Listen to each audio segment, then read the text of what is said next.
preliminary declaration of pecuniary interests? I see none. So we go right to C, presentations. Summer programs for students. And we go right to the superintendents, or would the director like to introduce our speakers? Just before we begin, I just want to let you know that the presentation you'll see tonight is a team effort. You'll see many presenters who have worked extremely hard, including many staff members throughout the summer, to bring our summer programming to life. And I think you'll be quite amazed at the amount of work that's been done over the summer, and not only the quality but the quantity. That really is outstanding. It's like a whole other school year packed into a very short summer timeline. So I can't thank our presenters enough who are here tonight, not only for what they're sharing with you tonight and the preparations for today, but more importantly for the outstanding work that was done all summer on behalf of our students. And with that, I'll turn it over to Superintendent Wachnock. Thank you, Director.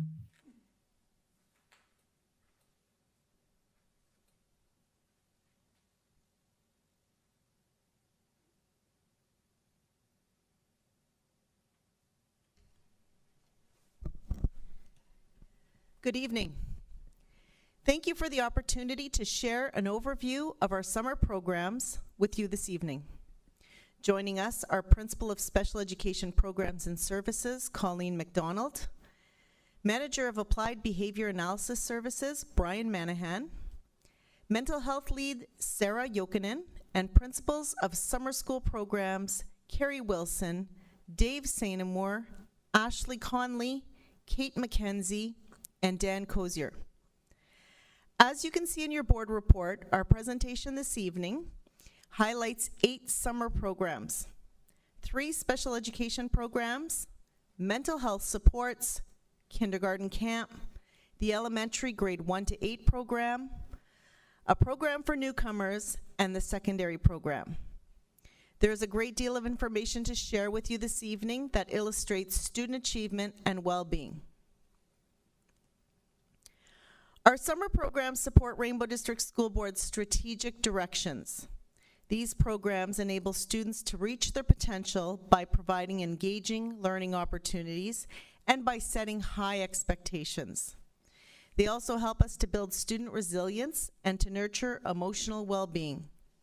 It is now my pleasure to introduce Colleen McDonald, Principal of Special Education Programs and Services. Thank you, Superintendent Wachnock. Good evening, everyone.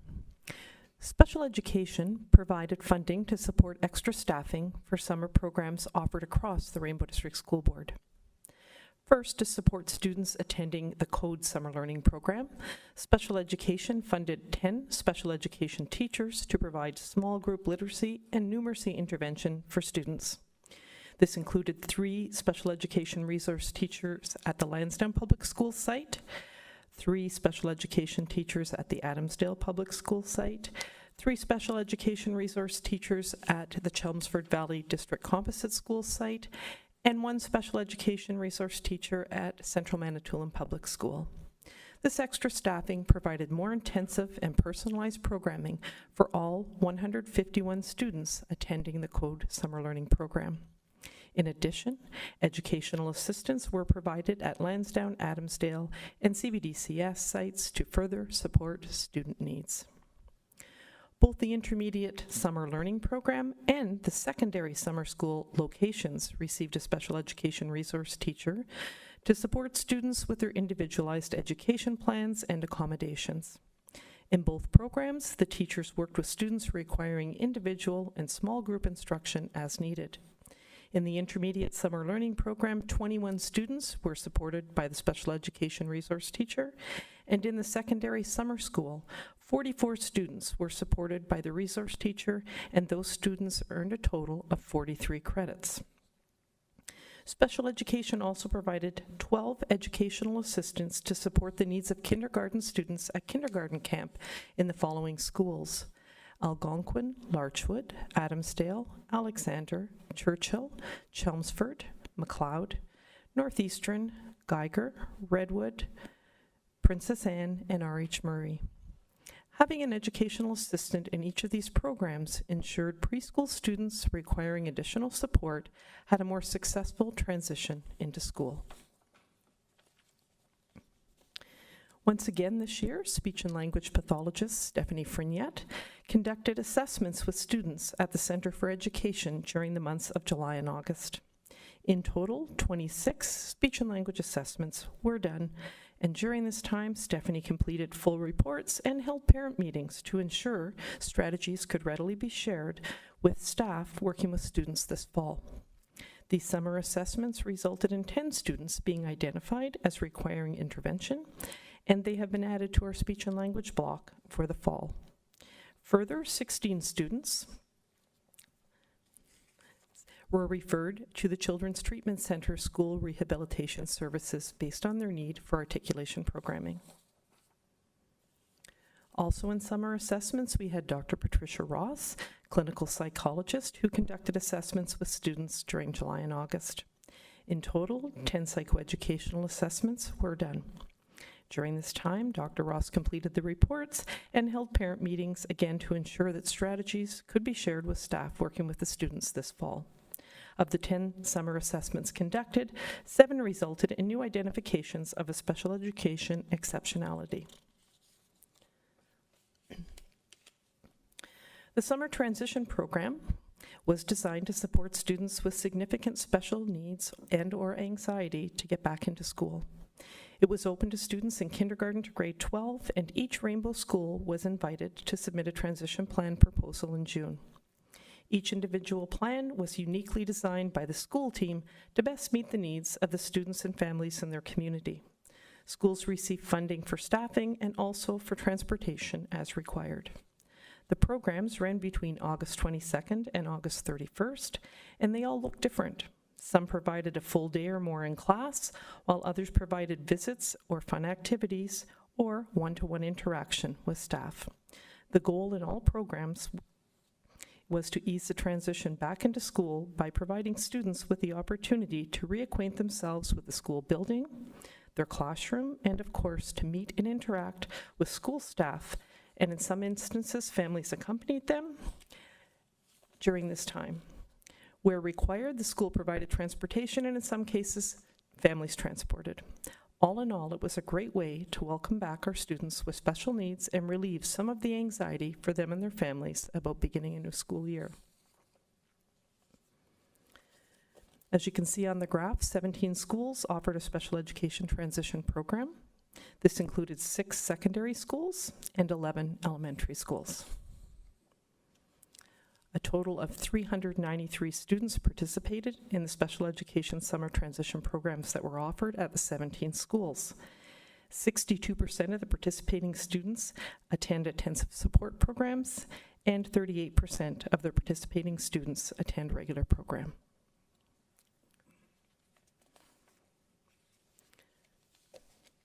In total, 78 Rainbow staff members participated in back-to-school transition programs alongside principals and vice principals. As you can see in the graph, this includes 17 secondary teachers, 34 elementary teachers, and 27 educational assistants. I certainly want to express my gratitude to our school administration teams and their staff for their dedication to Rainbow students for this and everything they do to make a difference for our students requiring special education programs and services. At this time, I'd like to introduce Brian Manahan, Manager of Applied Analysis Services. Thank you. Thank you. Good evening. The Summer Skills Program for students with autism was developed by our Applied Behavior Analysis team and delivered in collaboration with our mental health team. Through this program, students were taught various social and life skills through video modeling, role play, feedback, games, and more. Lessons were developed based on the needs of the group, and activities were sent home to promote the generalization of skills. Based on the location of our interested participants, the program was offered in 3-week blocks in July and August at the Ruth McMillan Center and in Chelmsford. In total, 31 students participated in the program this year. Students acquired many new skills, and perhaps most importantly, new friendships were formed. Our students and families are hoping the program will be available again next year. In our student feedback surveys, 94% of students said they had fun in the program, and 97% said they had made a friend. Through our parent feedback surveys, we found that 100% of families agreed or strongly agreed that their child enjoyed coming to the program, and 97% agreed or strongly agreed that their child learned useful skills. All parents agreed or strongly agreed that the educators were skilled and useful and would recommend the program to another parent. Many students returned to the program for a second time this year. This slide shows some of the additional feedback we received. Many parents mentioned the positive skill development in their child, the friendships they formed, their appreciation for our skilled staff. Some parents suggested that we increase the hours of programming, consider other locations, and consider programs for nonverbal students. I would now like to welcome Sarah Jokinen, mental health lead.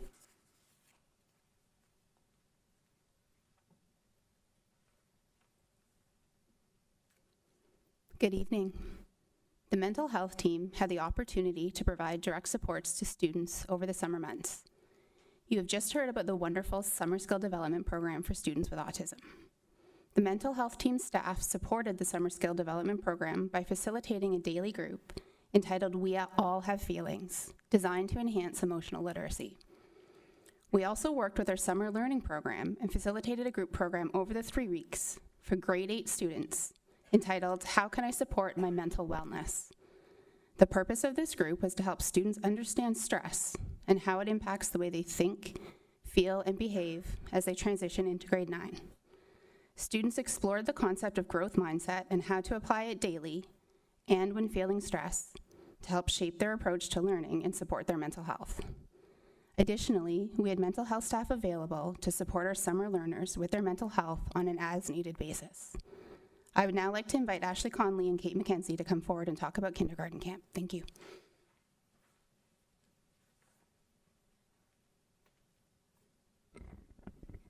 Thank you, Sarah. For the 7th year, we offered students entering kindergarten for the first time the opportunity to attend kindergarten camp in all Rainbow schools. This was a half-day program that ran for 6 mornings from August 24th to 31st. This year, we had 456 students attend kindergarten camps in Rainbow schools, our largest number to date. Families were required to provide their own transportation to and from kindergarten camp. Kindergarten camp was designed to introduce children and families to Rainbow schools.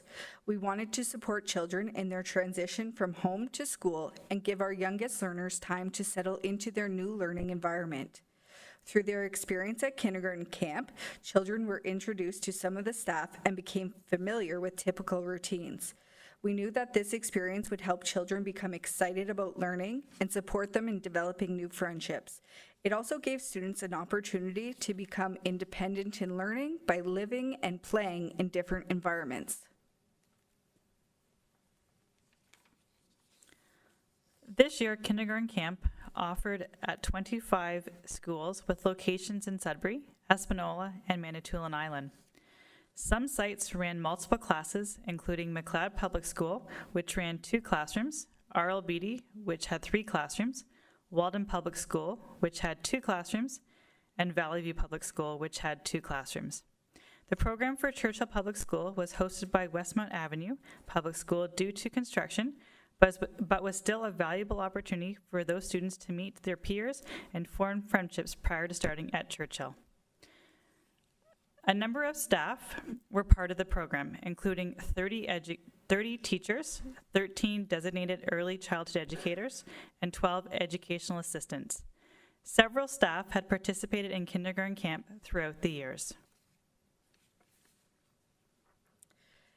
Kindergarten camp was led by qualified Rainbow teachers. Where more than 15 children were enrolled, the program also included a designated early childhood educator. Throughout the morning, children engaged in many of the activities typically experienced in kindergarten. They had the opportunity to participate in literacy and numeracy activities and had large blocks of time to explore the classroom and to play. They engaged in outdoor inquiries and activities. The program also included a healthy snack each day, which was provided by parents. Based on feedback from previous years, parents indicated that they wanted more communication throughout kindergarten camp. Teachers communicated with parents through the Seesaw app, Facebook, and email. Facebook was also updated with student photos throughout the week. A post-kindergarten camp survey was shared with parents. 128 parents completed the survey, and the results were very positive. They were happy with the experience and were more comfortable sending their children to school. Here is a breakdown of the survey results. Prior to participating in the program, when asked how comfortable parents felt with their child attending kindergarten camp, 51.6% responded that they felt extremely uncomfortable sending their child to kindergarten camp. 9.4% responded that they felt uncomfortable sending their child to kindergarten camp, and only 19.5% of parents felt comfortable sending their child to kindergarten camp.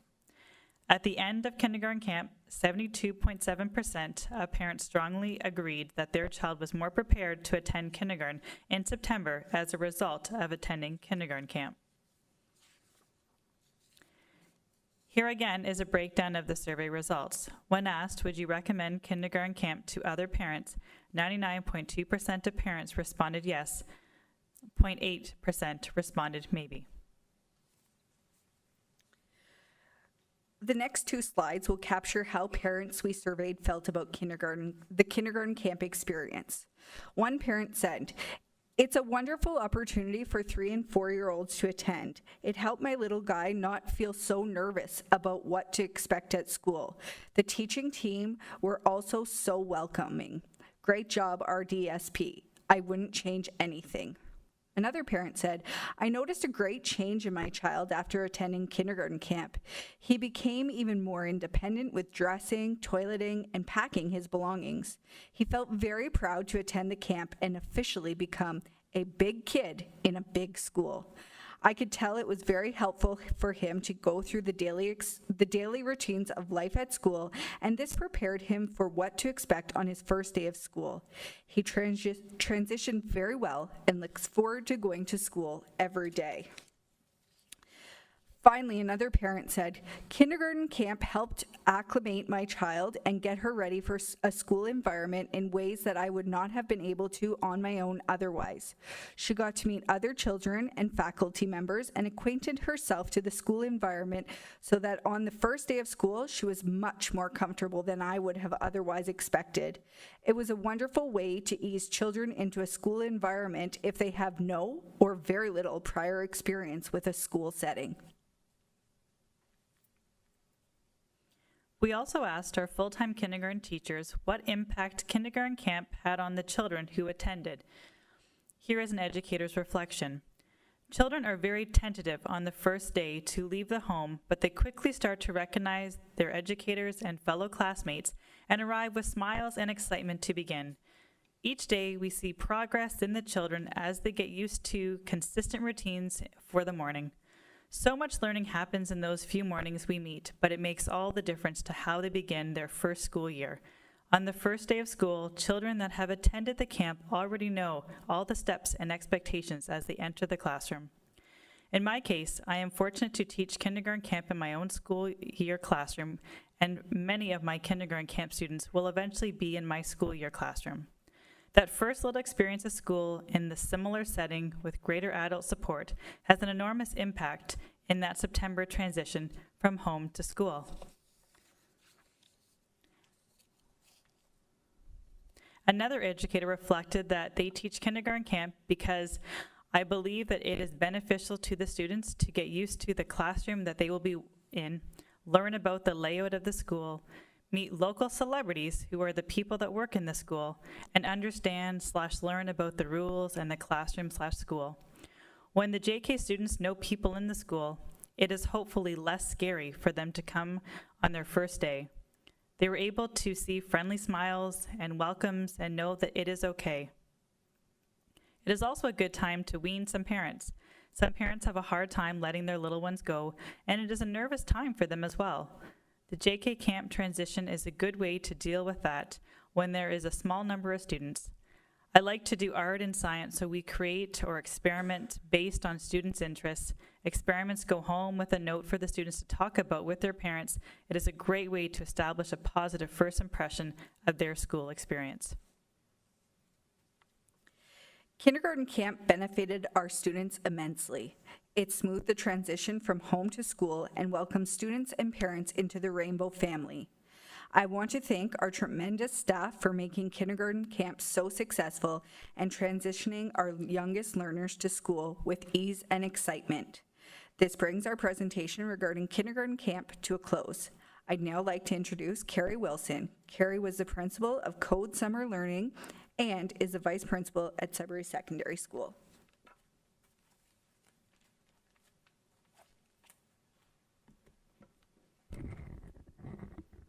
Thank you. The Code Summer Learning Program ran for its 12th year in our board. The program was funded through CODE, Council of Ontario Directors of Education.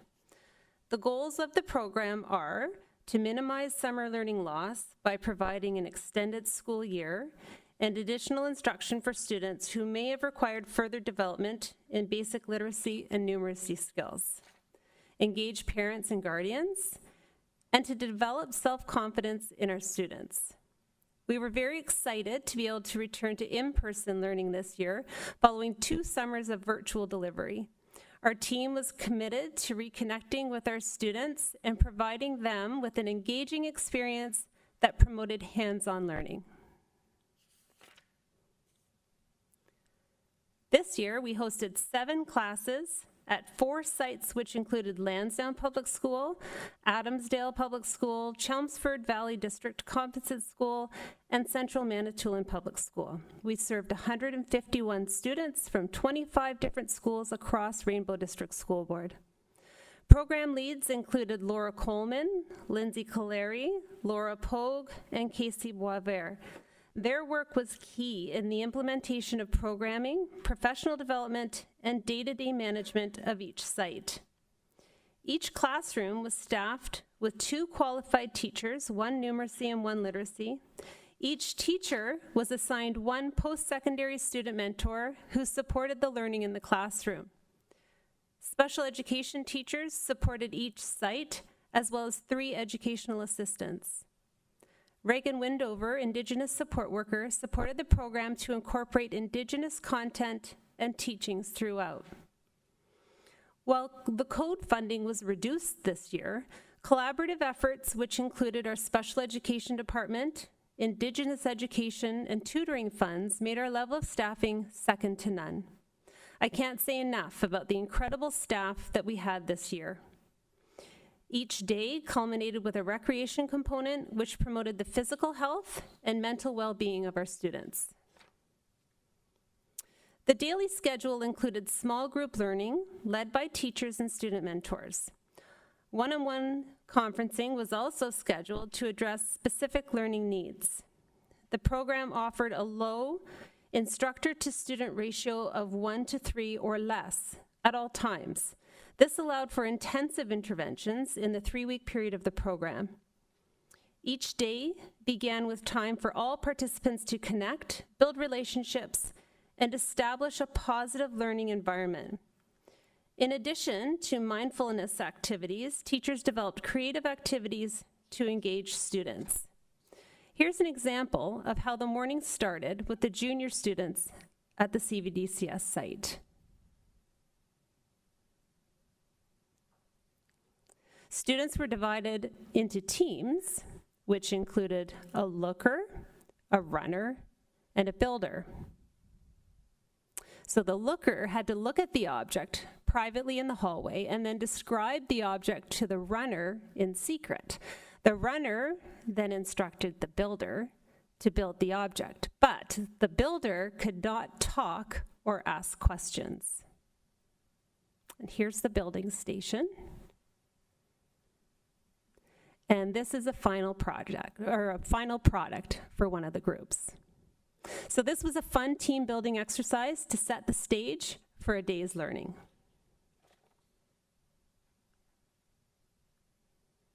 Our literacy program focused on specific areas to address reading development in the elementary grades. In the primary grades, students developed proficiency with learning to read.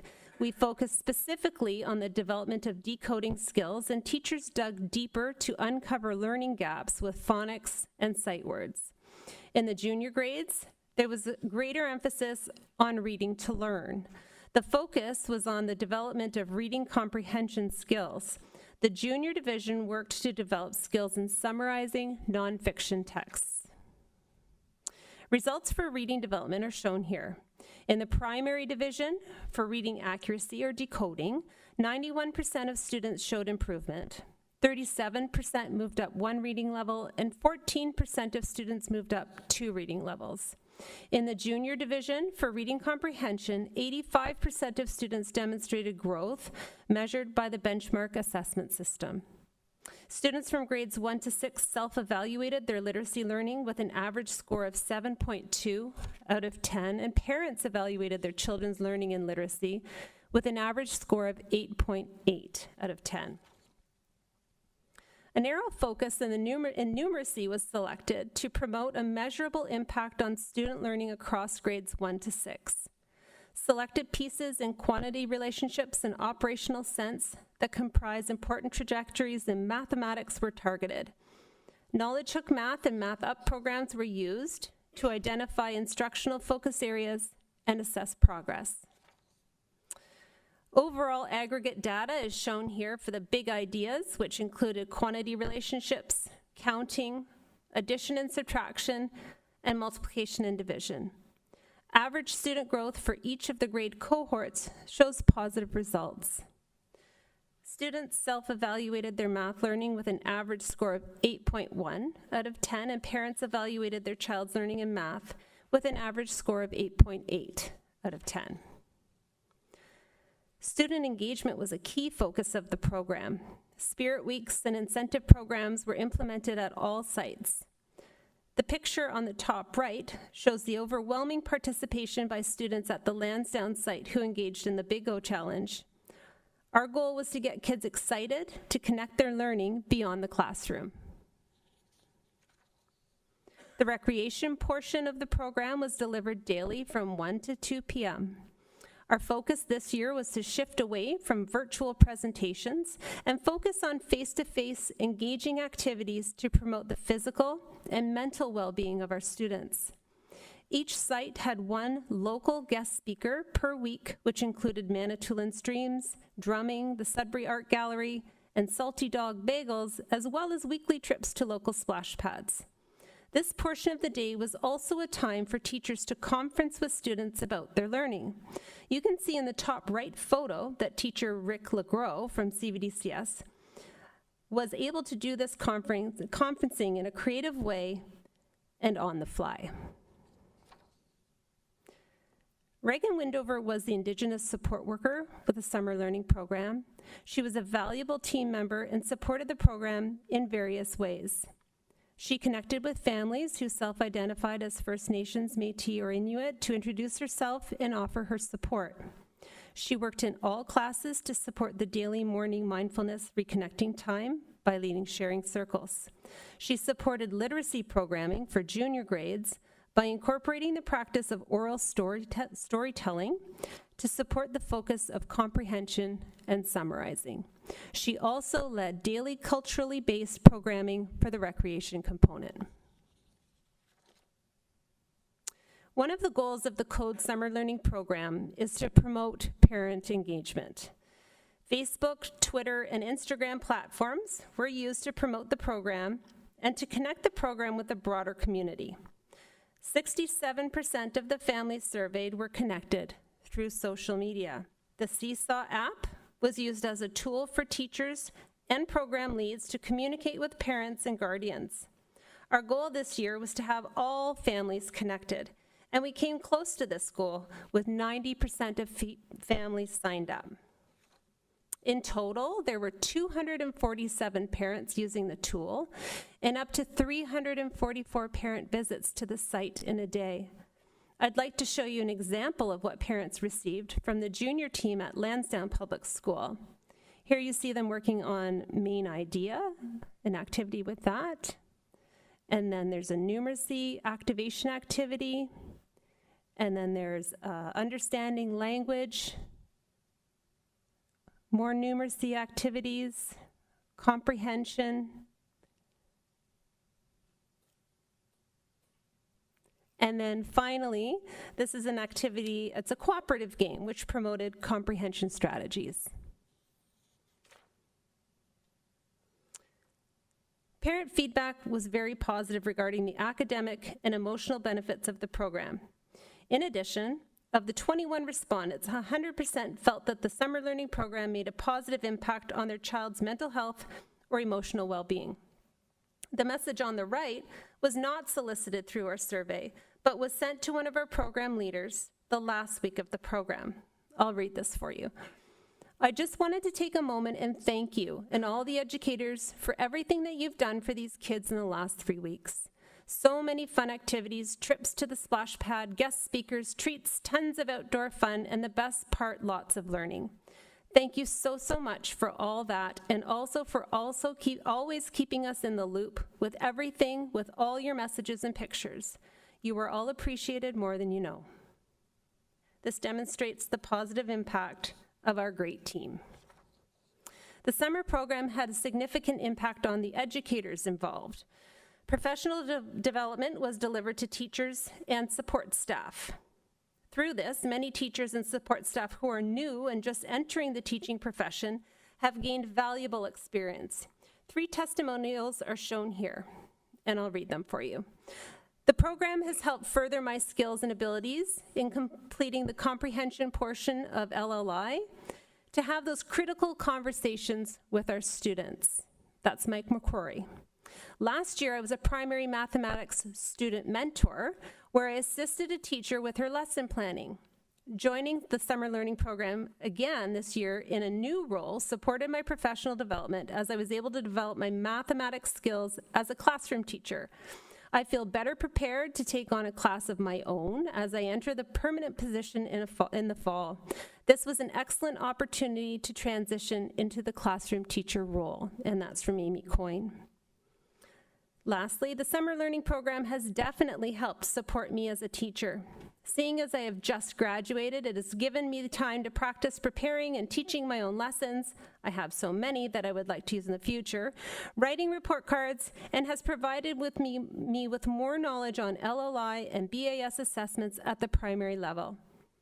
Taking part in this teaching role has helped me feel more prepared for the future LTOs and teaching positions, and that's from Alicia Judar. Overall, student feedback was extremely positive. They indicated that positive relationships were forged over the 3 weeks and that they enjoyed and benefited from the program. Returning to in-class and face-to-face instruction this year allowed us to provide the optimal setting for student learning. Our committed staff delivered a highly engaging 3-week summer program that made a significant impact on student learning and mental well-being.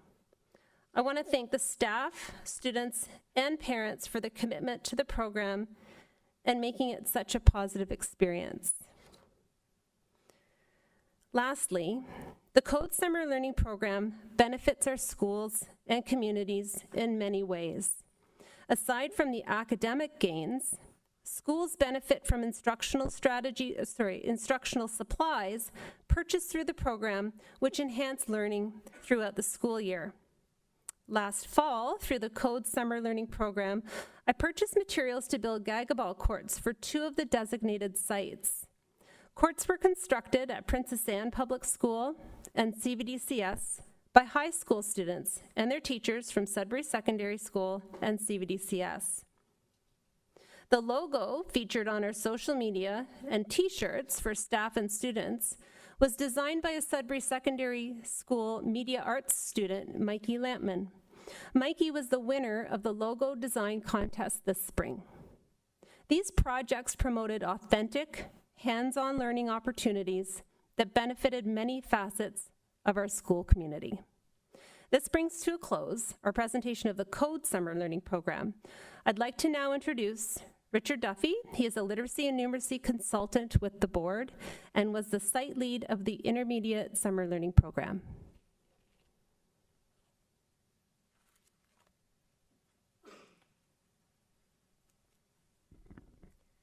Thank you, Carrie.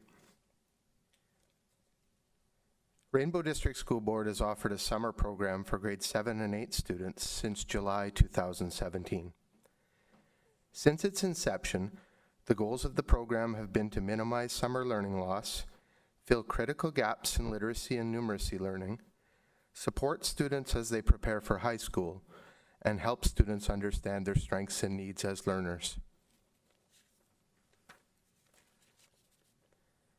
This year, we hosted 4 classes, serving 38 students from 14 Rainbow schools.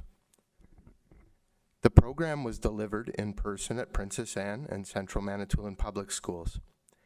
Students were bused to and from the program from hubs across Greater Sudbury and Manitoulin Island. The program was supported by a program lead, 5 teachers, 6 pre-service teachers or mentors, and a special education resource teacher. As in the past, literacy and numeracy were the areas of academic focus.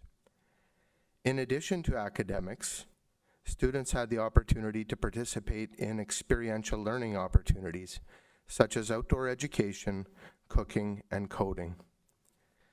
Healthy snacks and lunches were available for students each day. Students also enjoyed an excursion each week to build community and have some fun.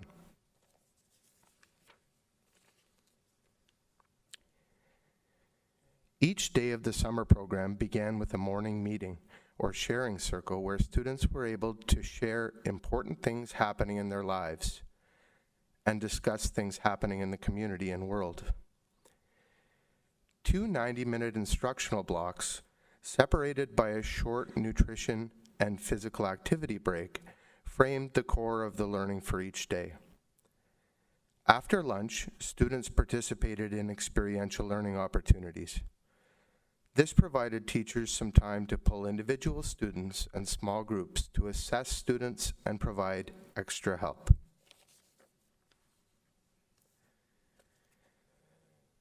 To prepare for the program, home schools sent us reading assessment data so that we would be in a better position to customize programming to meet the needs of each student. Summer program staff met a few times in June to analyze the data and complete some initial planning. From that data, 3 clear areas of focus emerged. Some students demonstrated decoding and fluency needs. These students received daily phonics and phonological awareness instruction. Emphasis was placed on developing word-solving strategies and oral reading practice to build fluency. The ability to make sense of the meaning of unfamiliar words was also identified as an area of concern. All students received daily vocabulary instruction. Rather than simply defining words for students, teachers worked to develop strategies that students could use to figure out or infer the meaning of tricky words. The third area of instructional focus was summarizing nonfiction texts.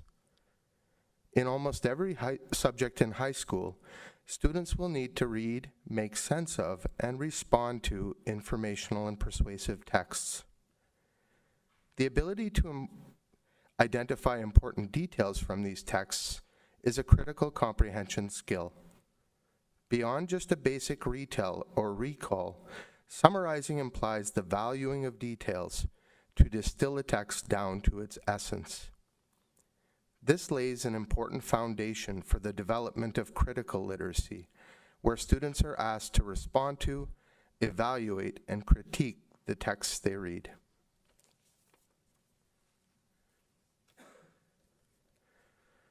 Ongoing running records were used to assess the impact of instruction for students with decoding and fluency needs. This means that teachers regularly listened to students read and noted reading behaviors such as accuracy, phrasing, pacing, and attending to punctuation. This allows teachers to gauge whether students are reading with enough comfort and confidence to make meaning from the text. These running records showed growth for all 11 students throughout the course of the program. At the onset of the program, teachers conducted short interviews with students to assess strategies they had to make sense of the meaning of unfamiliar words. Throughout the program, mini lessons and collaborative activities were carefully crafted to help students build and develop these strategies. By the end of the program, exit interviews revealed that every student was able to identify and apply new strategies to help with difficult vocabulary. As part of the initial reading interview at the onset of the program, students also orally summarized a nonfiction text at their instructional reading level. Reading comprehension instruction in the program centered around developing and applying a recipe to help students identify important information in nonfiction texts. This recipe, sometimes called success criteria, was modeled after the one found in Lexia PowerUp, a digital reading intervention tool used by many Rainbow schools. As part of their exit interviews, students orally summarized a different nonfiction text. 37 out of 38 students demonstrated an improved ability to identify important information and organize that information into a logical summary.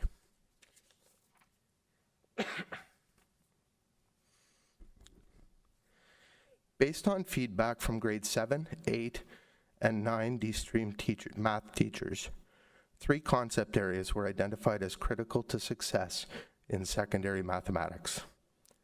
Numbers are the basic building blocks of math.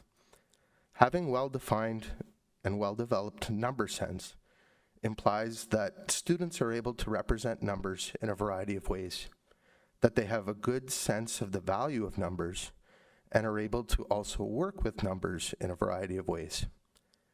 If numbers are the basic building blocks, operations are the mortar that binds those bricks together. Students who struggle with adding, subtracting, multiplying, and dividing whole numbers tend to really struggle when operations with decimals, fractions, and integers are introduced through the junior and intermediate grades. When grade 9 teachers are asked about concepts that are extremely important to success in secondary mathematics, integers are always near the top of that list.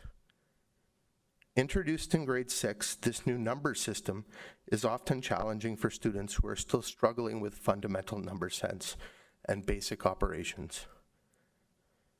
Before the program began, students completed a diagnostic comprised of questions designed to gauge student proficiency across these 3 concept areas. This diagnostic was administered using KnowledgeHook, an electronic mathematics assessment platform used by many boards across Ontario. When numeracy teachers and mentors met throughout June, they were able to use this valuable information to group students and plan for remediation.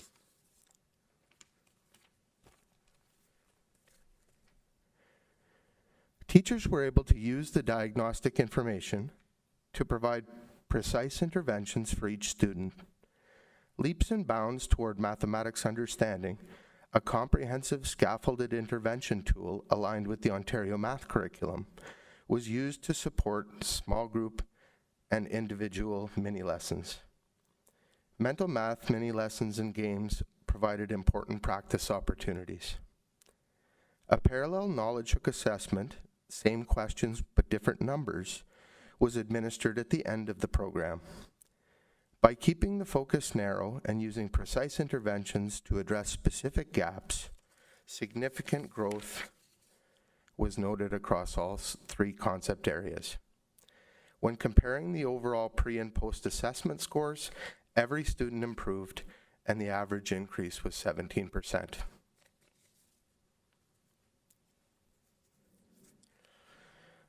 As in the past, our program incorporated valuable learning opportunities outside of the scope of literacy and numeracy. Each week focused on a different experiential learning opportunity. In week 1, students participated in outdoor cooperative games. Led by one of our mentors with considerable coaching experience and a physical education background, these activities centered around building collaboration, leadership, and critical thinking skills. In week 2, students engaged in cooking classes. Led by 2 mentors with culinary experience, students prepared healthy mini meals and a few treats too. Afterward, of course, students were able to enjoy the fruits of their labors and were able to bring some home to share with their families as well. On week 3, Kyle Kravchuk, a teacher with a computer science background from LaSalle Secondary School, led students through coding challenges using Scratch.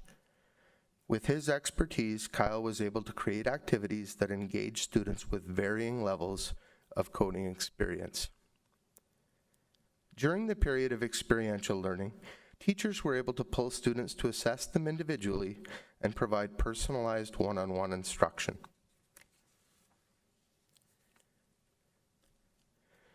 One of the components that we were very proud to continue this year was our financial literacy component. Throughout the program, students were required to keep an updated bank account. As happens in life, students earned money when they showed up each day ready to work. Throughout the day, they were able to earn more money through positive participation and acts of good citizenship. Also, just like in real life, students had to pay for things out of their earnings. They had to rent their desks, iPads, and Chromebooks, and any other school supplies that were provided. Students who didn't follow the rules or disrupted the class were subject to fines. Luckily, that didn't happen very often. Our students demonstrated exemplary behavior. Throughout the program, students updated the debits and credits and balanced their bank books daily. At the end of the program, students were able to spend their money at a well-stocked SLP store that staff set up. After a difficult couple of years for many families, our store was well-stocked with products that we thought would be helpful for the upcoming school year. The store contained many school supplies such as binders, pens, paper, pencil crayons, backpacks, lunch bags, pencil cases, and calculators. We also stocked the store with various personal hygiene products like shampoos and conditioners, hairbrushes and accessories, deodorants, and body sprays. Of course, we also made sure there were some treats and fun, sporty, and crafty items that students could enjoy with family and friends. The students were extremely appreciative of the items they were able to purchase with their earnings. This year, we also thought it would be important to expose students to some experiences that they might not otherwise be able to enjoy. We brought students to the YMCA where they had a swim and participated in gym games organized by YMCA staff. We also brought them to CUP, where students enjoyed several games of laser tag and a pizza lunch. On the final day of the program, students were treated to a movie complete with popcorn and pop at Imagine Cinemas. These excursions were provided with no cost to families.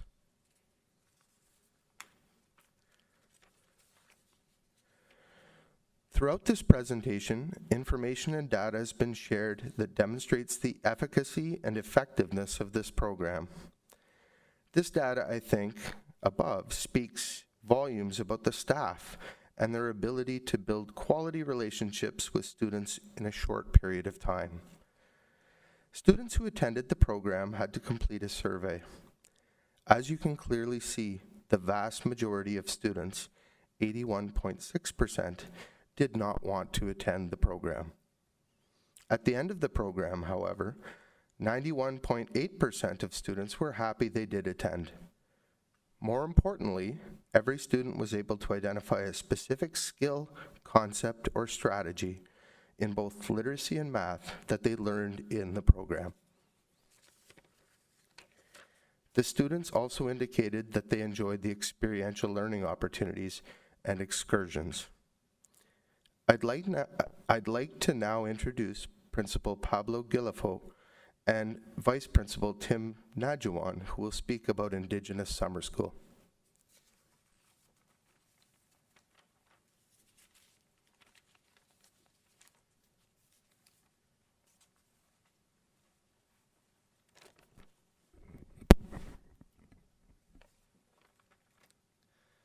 Thank you, Richard. Good evening, trustees. We were excited to be able to offer summer school after going a couple years without. We were happy that a principal jumped on board and took up our offer. It didn't take long to get a good list of students signed up for both locations. 2 teams of staff were formed, one at Espanola and one at Sudbury Secondary School. On top of regular classroom duties, the Indigenous Summer School team worked very well together to efficiently run the program. The principal purchased all supplies and groceries, and the Indigenous support worker and educational assistant called home to keep students coming regularly. All staff helped to prepare food, clean up, and plan and run field trips. Both Sudbury Secondary School and Espanola High School exceeded the goals they had set for their summer programs. You will see the results on the next slide that Pablo will present. Thank you, Tim. Good evening, everyone. Just as Tim has said, we experienced 2 interrupted school years, so it was very nice to have these programs run once again. This year, 2 Reach Ahead programs worked together to be able to have shared experiences, field trips, and guest speakers that provided unique learning opportunities for these students. Both programs were committed to delivering intense curriculum focused on major expectations with land-based learning initiatives. Both schools experienced high levels of success, with few students having difficulty achieving both civics or careers credits. Looking at the slide, Espanola High School had tremendous success with all students earning both the civics credit and the careers credit, while Sudbury Secondary also did very well with students obtaining 14 civics credits and 13 careers credit. Thank you.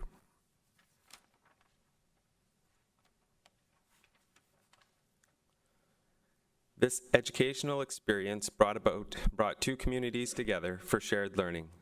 A student shared that their favorite part was doing the work on Indigenous issues and learning about Indigenous people. Civics and careers traditionally show low achievement amongst Indigenous students. Giving them the opportunity to achieve these half credits before high school begins will add to their confidence levels. And one more point to add in here is that Indigenous students earned credits at the same high success rate as all other secondary summer school students in our board. Building confidence with students entering high school proves to have a great impact on their ability to achieve. This brings to a close our programs for Indigenous learners. I would now like to pass it over to Dan Cozier, System Principal of Elementary Program, to share about the Newcomer Program.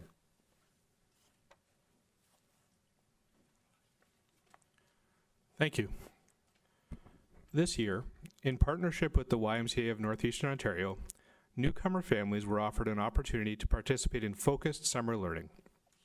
Staffed by a qualified Rainbow teacher with experience working with English language learners, the program provided students with literacy programming, coupled with an opportunity to learn about and connect with community partners, agencies, and supports.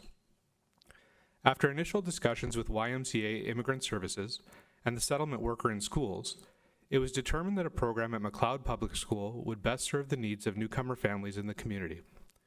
Based on input from the YMCA, it was decided that the program would focus on Ukrainian newcomer families who were registered with Rainbow Schools, but may not have attended school yet or had attended for only a limited amount of time. This focus ensured we could provide programming that supported the specific needs of the students enrolled in the program. Additionally, because the students shared a first language, they were able to support one another by communicating in Ukrainian or Russian, while also building their English language vocabulary. The program was offered on Tuesdays, Wednesdays, and Thursdays from July 19th until August 18th. Students attended from 9 a.m. to 12 p.m. each day, during which they received a minimum of 60 minutes of direct language instruction.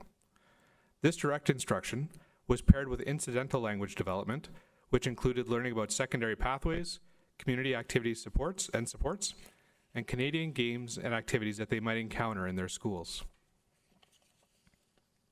In total, 13 students participated in the program.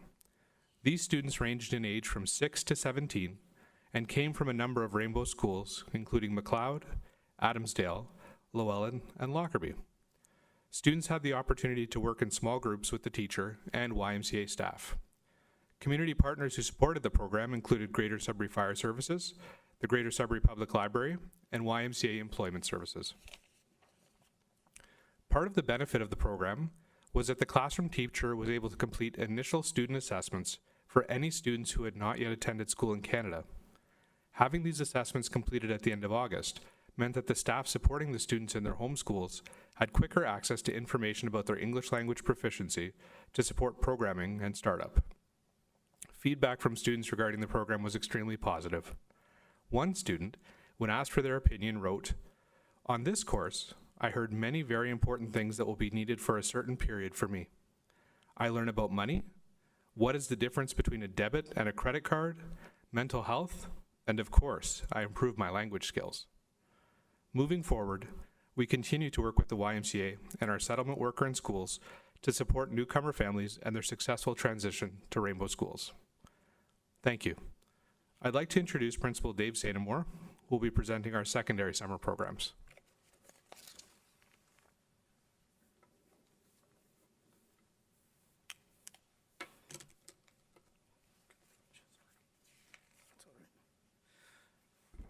Thank you, Dan.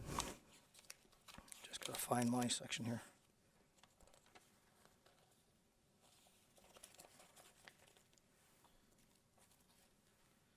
Okay, so based on the success of previous years, this is the 9th year offering a summer Rainbow e-learning program.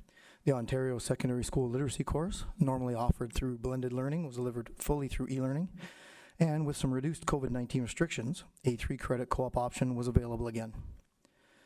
This year saw course offerings for both e-learning and credit recovery, and for the 3rd year, students could upgrade a passing mark if they wanted to improve the mark through a summer upgrade course. There were 6 students that took advantage of the opportunity to upgrade a passing mark. There's continued growth in student participation and the number of students finishing summer programs over time since e-learning, blended learning, and expanded co-op opportunities were introduced 8 years ago. Despite an increase this year, there are still fewer students taking advantage of summer programs than there were before the start of our COVID-19 restrictions. It is important to note that the majority of students registering in Rainbow summer programming are from the Rainbow board. When we look at the breakdown of Rainbow students to students of other boards, you can see that 86% of student registrants are from Rainbow schools. This is a slight decrease over last year, but is consistent with the 3 years prior to last year. The greatest number of student summer school registrants from outside the Rainbow board was traditionally from the Sudbury Catholic District School Board due to participation in our credit recovery course offerings. This year, the number of students from other boards had been decreasing each year for the past 3 years due to those boards offering their own expanded summer e-learning opportunities and more students opting to take summer e-learning within their home board. Now, with our participation in the Provincial E-Learning Consortium, our summer e-learning program makes it easy for students from across the province to access Rainbow summer programs. And we saw an increase in registrations from a number of other boards for e-learning.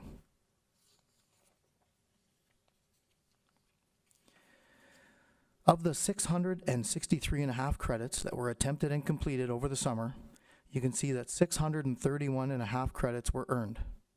With the return to an in-person learning environment, this is an increase of 45% over last year's credits earned.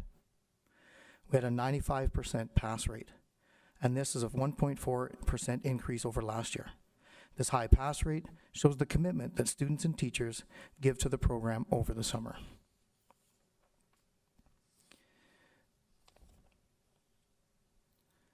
Post-pandemic, summer programming continues to prove to be a match to students' needs and interests, and it has resulted in significant student achievement. The increase in credits earned can be attributed to the return of additional opportunities for in-person co-op, which were not available last year due to COVID-19 restrictions.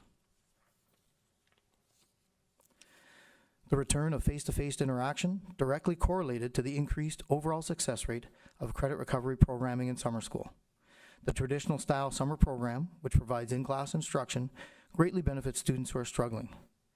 Generally, trends show that students are most likely to attempt to recover credits in math, science, and English over the summer, and participation rates in credit recovery are highest in junior math and junior English. It should be noted that 3 students earned their diploma because of summer credit recovery this year.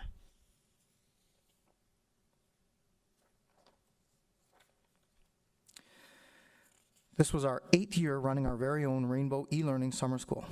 As you can see, our students experienced outstanding success with 82.5 credits granted and an 82% pass rate. Our summer e-learning courses are all new credit courses, and the most requested course in the summer is English.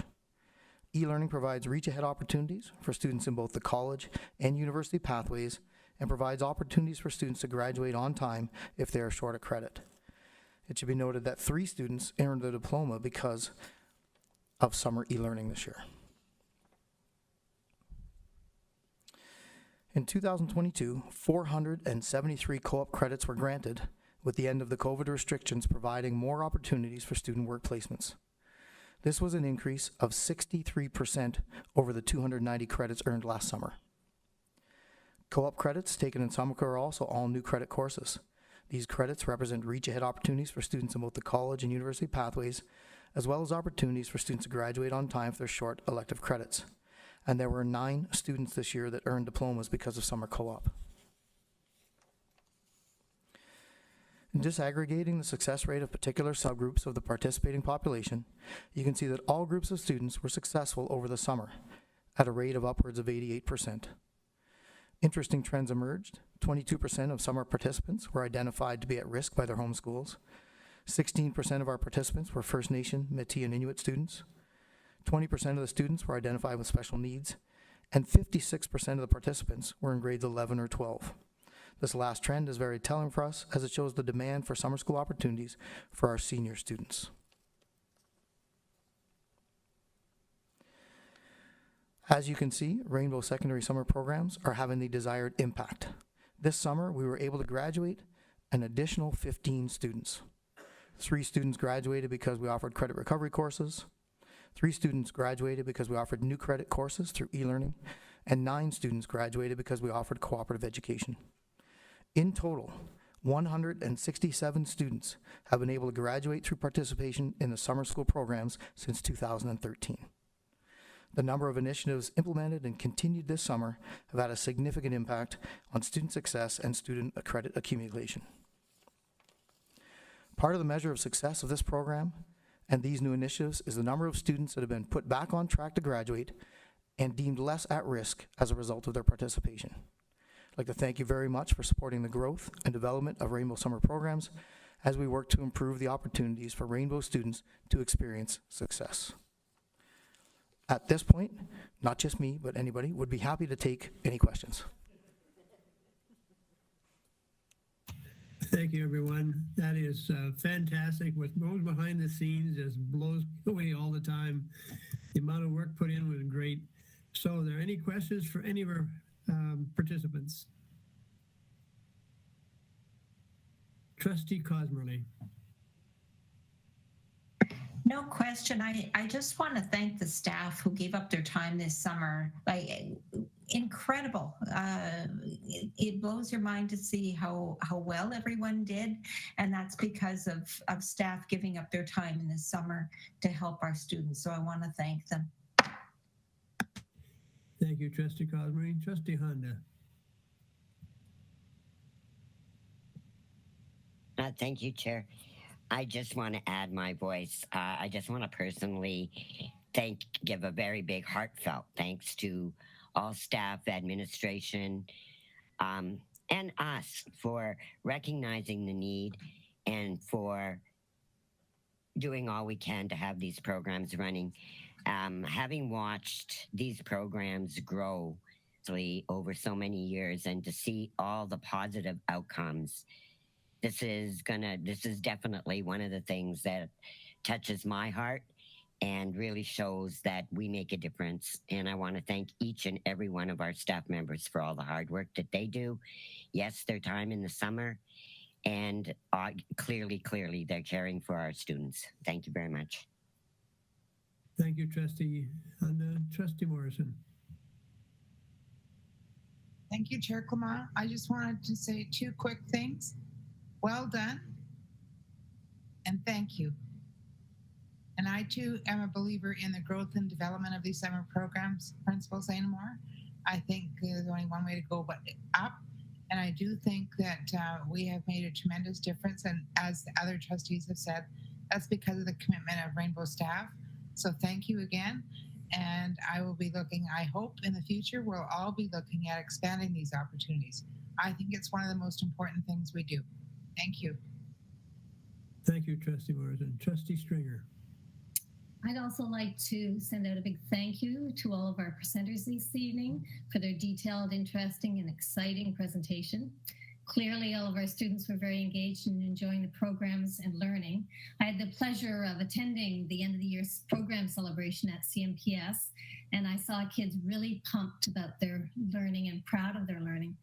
As also, it was really wonderful to see our former students, local MSS students that are now in Faculty of Education programs, working with our students here on the island. So that was really wonderful. So all in all, I want to say a big thank you to all the SLP staff for their tremendous energy, teaching skills, and supports that they gave our students. Just big round of applause. Well done, everyone. I think we're all on the same page, Trustee Stringer. It is just a wonderful thing, especially when we hear of when the kids used to fall through the cracks. And like Mr. Santamore said, we had 115 kids now graduate over the last few years. This is a wonderful, wonderful story.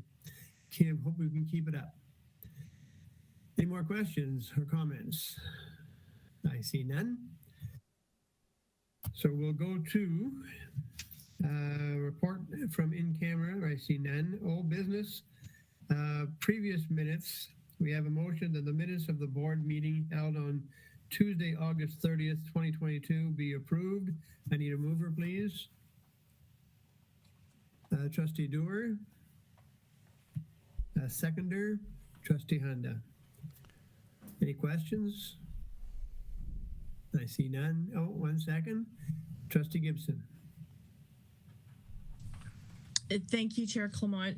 It's just regarding item F4 under new business in the minutes, the board motion for the easement. The wording that is there is the wording that was in our agenda when it was sent to us. However, when the motion was presented in the meeting, it was presented as amended. I'm not sure when it was amended, but sometime before the meeting.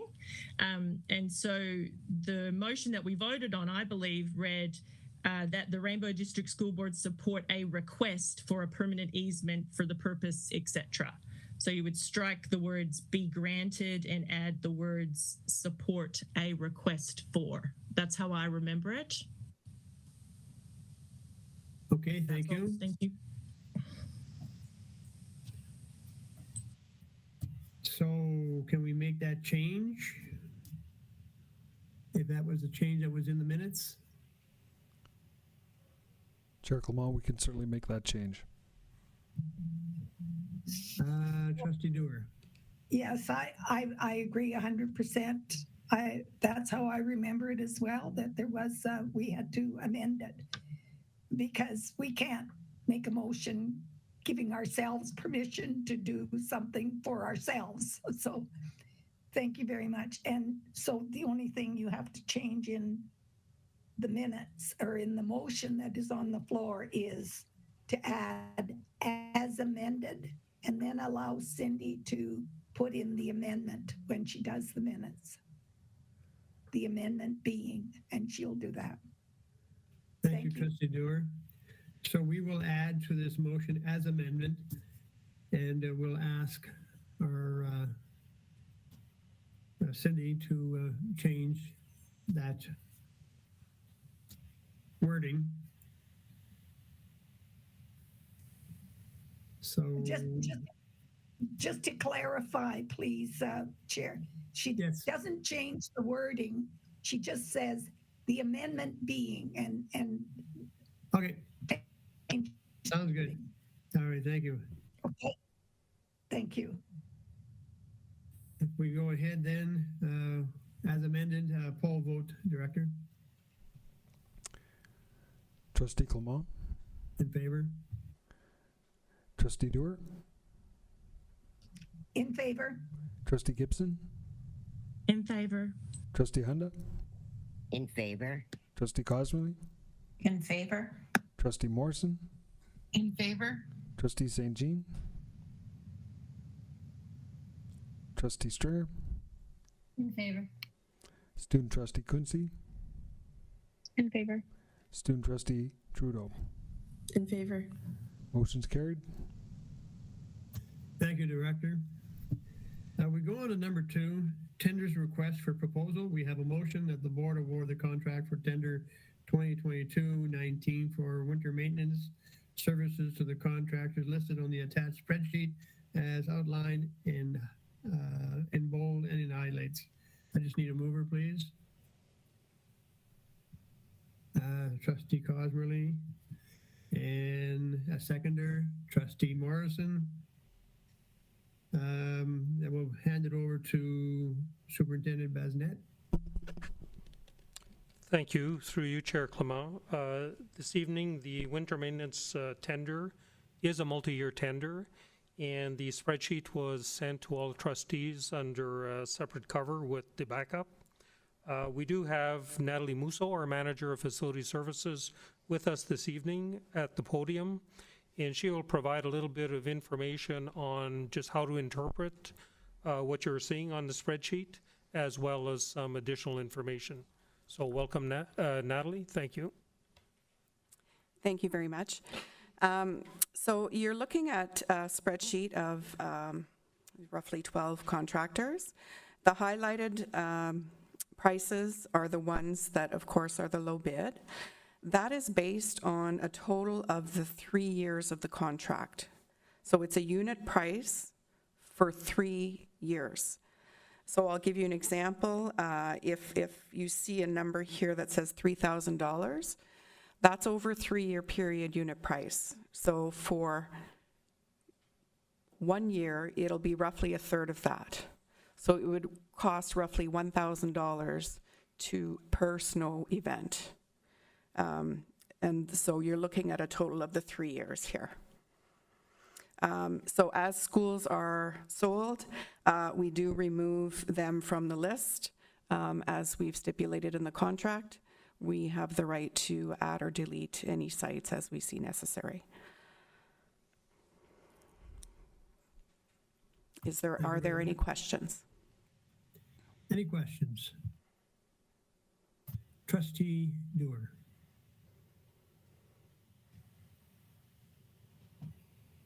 Your microphone, Trustee Dewar. Thank you very much. Through you, Chair Clement. Have we had all of these different contractors at some one time or another? Like, are they all contractors that we have had at some point in time so that we know their work? Yes, through you, Chair. These are all well-known contractors to us, and they were all pre-qualified before being able to bid. So they had to go through a review by myself to ensure that they were qualified to do the work. But we have used all of the ones you see here. Thank you very much. Thank you. Any more comments? I see none. We'll take a poll vote, Director. Sorry, Chair Clement, I had my hand up. Oh, sorry. That's ahead, okay. I figured you didn't see. Thank you. Through you, Chair Clement, to Ms. Rousseau. I'm just curious. I just wanted to clarify something you just said. You said you were explaining with the $3,000 example, and you said it's a 3-year contract, and so the unit price per snow event would be $1,000. Did you mean season, or is it done by snow events like storms? No, Can through you you, Chair. Clarify? Yes, it is through per event. So if we have 20 storms, you would have to multiply that by 20. Okay, so this is not the price for 3 years. This is the price per event for a 3-year period. So if there's 20 events, it'll be $20,000. Is that right? That is correct. Thank you.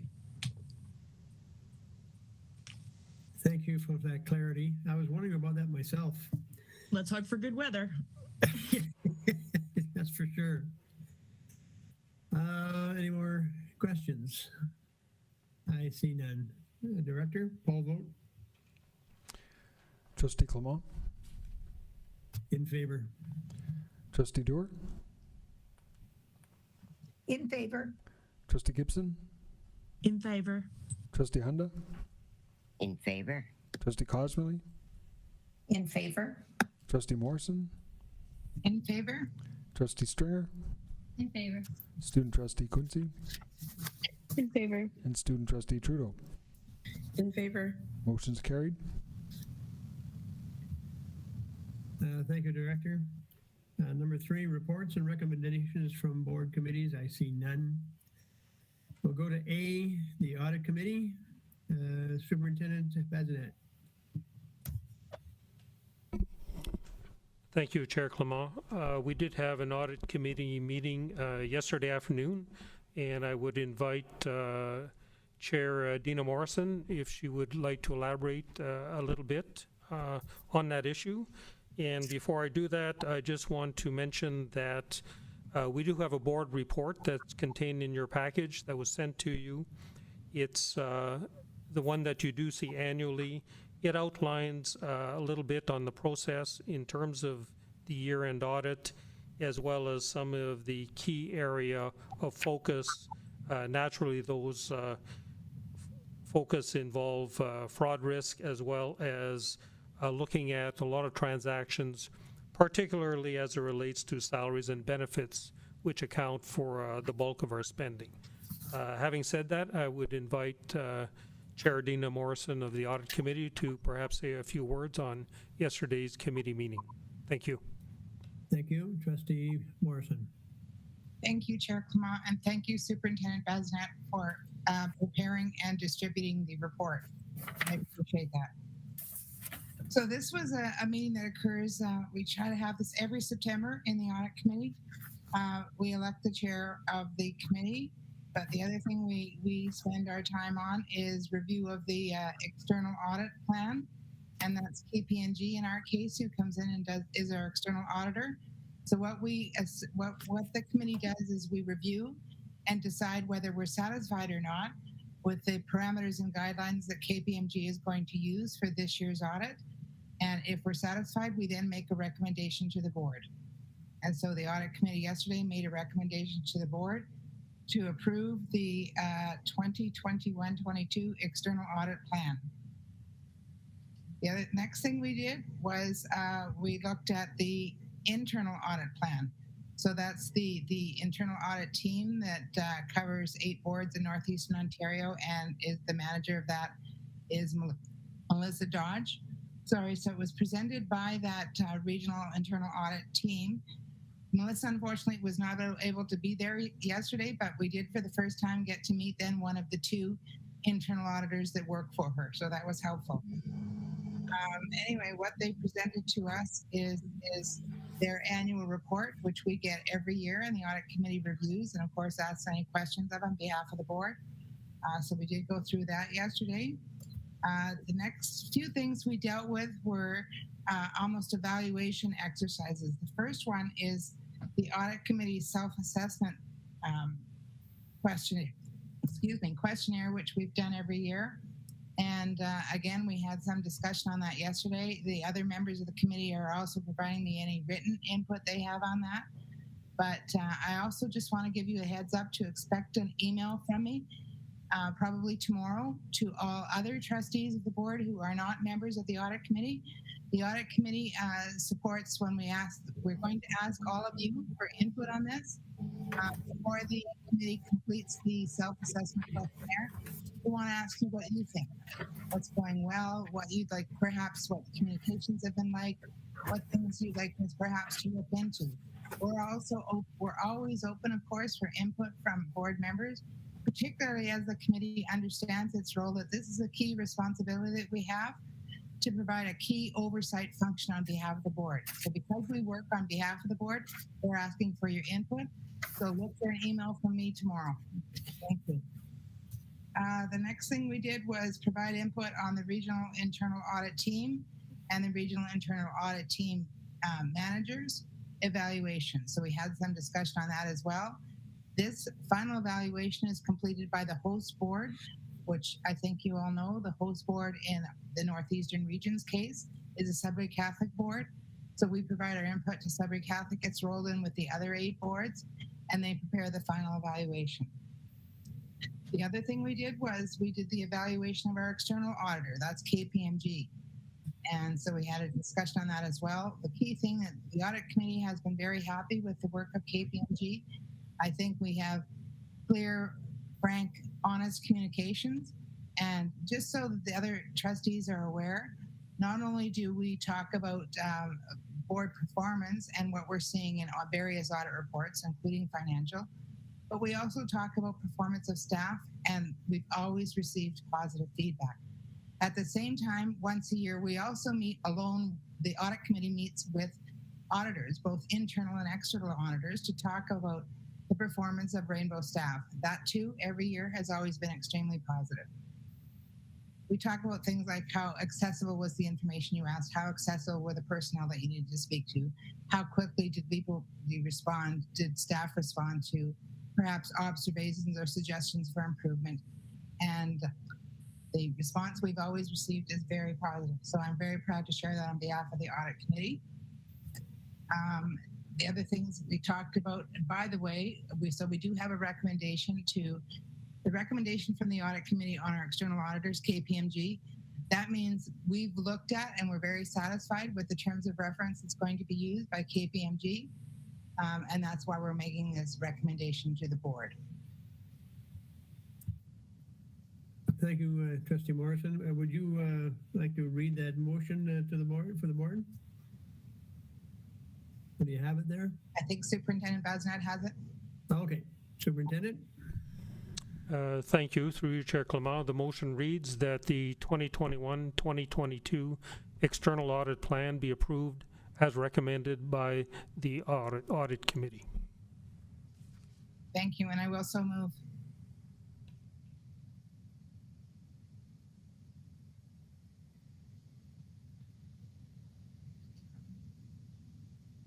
No mic, Chair. Do we have, sorry, Trustee Honda, I got you as a seconder. Why did I do that? And then also we have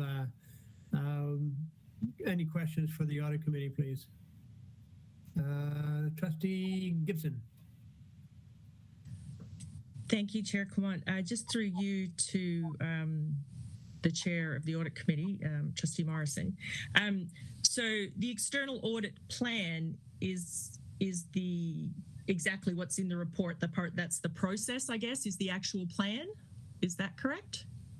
No, well, that's part of it, but what they review with us are things like what materiality benchmarks have been set, for example, when they have to include in our financial statements, for example, that there was a misstatement of significance. Those are the kinds of things that we talk about. Fortunately, Rainbow, as far as I've been involved with our audit committee, have not had to deal with misstatements of the information. But what this allows KPMG to do is prepare in the month of October and then start their review of our financial statements in November. So they'll be working with our staff in November. And if all goes well like it normally does, we usually have the financial statements done, reviewed by the audit committee, and then recommended to the board or not for a December meeting. Last year was the first year there was difficulty in meeting that usual time frame, if you remember, because we had gone to a new student information system. There were some issues about the transferring of the data from one to another, and as a result, there was some delay. If trustees remember, I think we finally approved the financial statements in April or May. And by the way, that work, there was a lot of work that's done at all levels of the organization to make sure that happened. From school level staff who had to input and validate information that they'd inputted or corrected, IT staff who were involved at all stages of this, school administrators, of course, who were behind much of the extra work that had to be done. And KPMG also worked with our staff during regular and after hours to get that thing done in a timely fashion. So we thank them for that as well. Supplementary, if I may. Yes, go ahead. Thank you for that information.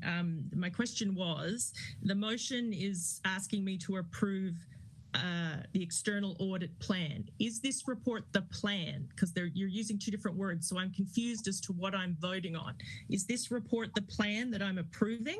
Or because you seem to be talking about a verbal discussion you had that you're going to be doing a plan, that you've had conversations that you will be moving forward with the work. So I'm confused as to what I'm approving. Can you just clarify the actual plan? Is it this report? No, the plan was presented to the audit committee, who reviewed it on the board's behalf as part of our mandate. And once we reviewed it and asked our questions, Anita, on your behalf and our fellow trustees' behalf, we were satisfied, and that's why we're recommending it to the board for approval. Okay, but at no point was that plan forwarded to me just to even look over. Okay, thank you. Now I understand. Okay, you're welcome. Thank you very much. Any other questions for the audit committee? Chair Clement? Yes. I just want to add, if I could, and I hate to do this, but I'm going to ask to put either our superintendent of business or our manager of finance, Nancy Chiquetto, on. I just would like if one of you could provide the information to the other board members of the question I asked, because I believe one of the fellow trustees who were not part of the audit committee asked a question in the last couple of months related to KPMG's service and about tendering of that service. And so as a result of that, I asked at our audit committee meeting yesterday that exact question. So I wonder, Nancy or Dennis, if you could provide that answer that was provided to the audit committee on the status of KPMG's contract, why we're contracting them, what other controls are in place. Thank you. Thank you. Through you, Chair Clement, yes, I could provide some additional information as regards to the contract with KPMG for our audit services. You'll recall that the province introduced an organization called the OECM, the Ontario Education Collaborative Marketplace. And what that is that is a group of professionals in procurement. And what they do is they establish a list that is referred to as vendors of record. And what it does, it allows the various school boards throughout the province to use these recommended vendors of record rather than go through individual RFP processes at each of the boards. So what they do is they work with boards, they establish criteria, and then they go out for the RFP and they meet all the procurement requirements as a whole. And then it allows the individual boards to then enter into agreements with the vendor of records that are on the list. So we are using KPMG, which is of course one of the successful firms on the vendor of records. And currently our term with them will expire in 2026. So once again, that's for a fixed term. And during that time, the OECM will once again issue an RFP prior to the termination. And then successful firms will be circulated and boards can enter into agreements with the successful vendors of record at that time. Thank you. Thank you. Thank you very much. Thank you, Superintendent Bazinet. Thank you, Chair Clement, for indulging me in asking that question. I just thought since other trustees had questioned that it was important that everybody learn the answer to that question. So thank you very much. It does clarify that. Thank you very much. Any more questions for the audit committee? I see none. We have a poll vote, Director. Trustee Clement? In favor? Trustee Dewar? In favor. Trustee Gibson? Opposed? Trustee Hunda? In favor. Trustee Cosmerly?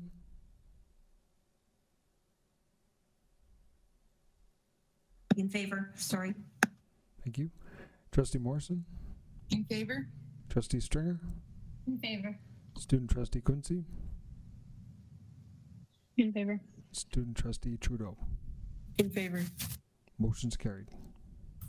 Thank you, Director. We move on to governance policy updates. We have notice of motions, and these notice of motions require a mover only. The recommended changes as outlined in policy number governance 01 mission and values as amended be approved. Number 2, notice of motion that the recommended changes as outlined in policy. Oh, hang on here, we got. So, Yes. sorry, you need your mover after each one of the motions. Oh, sorry, Chair Clement. I was moving it. I better not do that. Okay, I need a mover for the first one, please. Judy Cosmerly. Thank you. Okay, now we can move on to the second. That the notice of motion that the recommended changes as outlined in policy number government 03, role of the Board of Trustees as amended be approved. I need a mover for that. Someone? Trustee Dewar. Thank you. We move on to C, Governor's Bylaws updates. Another notice of motion that the recommended changes as outlined in Governor's Bylaw 3, organizational meetings, .31 as amended, be approved. Mover? Trustee Morrison. Okay. Thank you very much. We move on to new business. Number 1, 2022-2023 school year update. Director Bourget. Thank you, Chair Clement. Trustees, we've had a very successful start to the school year. I'd like to thank our administrators, teachers, support staff, students, and families for their engagement and for ensuring a smooth transition throughout September.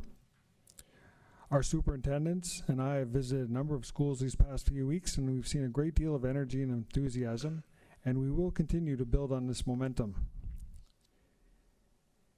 In 2022-23, we enter the first year of implementation of our 5-year plan. This is not a new beginning, it's a continuation of our work together. Since the start of the school year, we've been focused on creating warm and welcoming learning environments where all students feel safe and supported. We want students to have a strong sense of belonging at school, to recognize school as a place where they are surrounded by kind and caring adults. Our schools are forging positive relationships to build community, one of the values we are modeling and teaching. We have mentioned the importance of safe and caring and connected schools many times over the past year, and I'd like to share with you tonight some real examples of connectedness that I shared with our leadership team of school principals last week. Examples such as staff working as a cohesive team with a common purpose, strong relationships with parents, guardians, students, staff, and our community, being here for students who need us the most, devoting time and energy into developing the self-worth and confidence of each student, respecting the value of all people, empowering staff to work together to create safe, caring, and connected schools, supporting teachers to grow in their ability to demonstrate inclusive practices, and our ongoing work together to honor truth and reconciliation. Each day we have an opportunity to change lives with the work that we do. It's an absolute privilege and a very big responsibility. It is founded in positive relationships, genuine care, trust, and respect. And our incredible schools are up to the challenge because we know that our students deserve our very best. As you know, Strategic Directions provides the overall framework for board and school improvement planning. And this guides us in everything that we do in Rainbow Schools as we improve learning outcomes, build confidence, and foster student success. And I commend our board for reflecting the importance of this confidence in our renewed mission statement. As you know, it reads, "Together we prepare students to become lifelong learners, achieving their full potential as confident, caring members of society." And I believe confidence is the best gift we can help a student build. Just as I shared with you some real examples of connectedness this evening, I'd like to also share with you some real examples how we are implementing strategic directions by highlighting initiatives in our 6 priority areas. Let's begin with student success and achievement. In September, I asked our secondary schools to reach out to young people who had registered for school but had yet to attend school to personally invite them to come back. As you know, re-engaging students is one component of our student success initiative at the secondary level. Our attendance counselors have been making calls. Our student success teams have also been joining them and making calls, because as educators, we know the benefit of having a grade 12 diploma in today's competitive world. We hope that when students hear a friendly voice, it will give them pause to think about their future. And these phone calls have been recurring regularly over the past few weeks. We're also calling on young people between the ages of 18 to 21 who have left school to come back and register at Berrydown College. Some students thrive in alternative settings, which is exactly what Berrydown College provides. Located at Cambrian College, the secondary school within a college supports students in achieving an Ontario Secondary School Diploma through the setting, the smaller class sizes, individualized instruction, and flexible timetabling. Berrydown College offers continuous intake, which means students can register at any time. One of our goals this year is to achieve better student outcomes through the use of real-time data analytics. And we've been working with Compass for Success to bring various data sets together to gain a deeper understanding of how we can support our students. Daily data updates from our new student information system, such as student attendance, report card marks, EQA results, and learning skills, will allow us to track student progress and make evidence-based decisions to improve outcomes through targeted interventions and strategies. Compass for Success is a result of a collaboration of school boards working together to build capacity to use data to improve student achievement. There's been a great deal of work and preparation to have these tools ready. And trustees, once the final phases of data transfer and data validation is complete, then we'll proceed to training for the use of these tools. Staff participation in a professional learning day last Friday, September 23rd, had all employees receive the wonderful opportunity to hear Kevin Lamoureux speak about schools as places of healing. I'll focus more on Kevin Lamoureux's presentation in our next priority. Staff also worked on school improvement planning, developing strategies to meet the needs of their students. Culturally responsive and relevant pedagogy, CRRP, is embedded in the school improvement planning template, which includes links to resources. Ongoing professional learning will focus on collaborative inquiries, cross-panel collaboration days, and more focused intervention meetings throughout the school year as we continue to build capacity in our classrooms. More time will be devoted to school improvement planning at our next professional activity day on October 24th.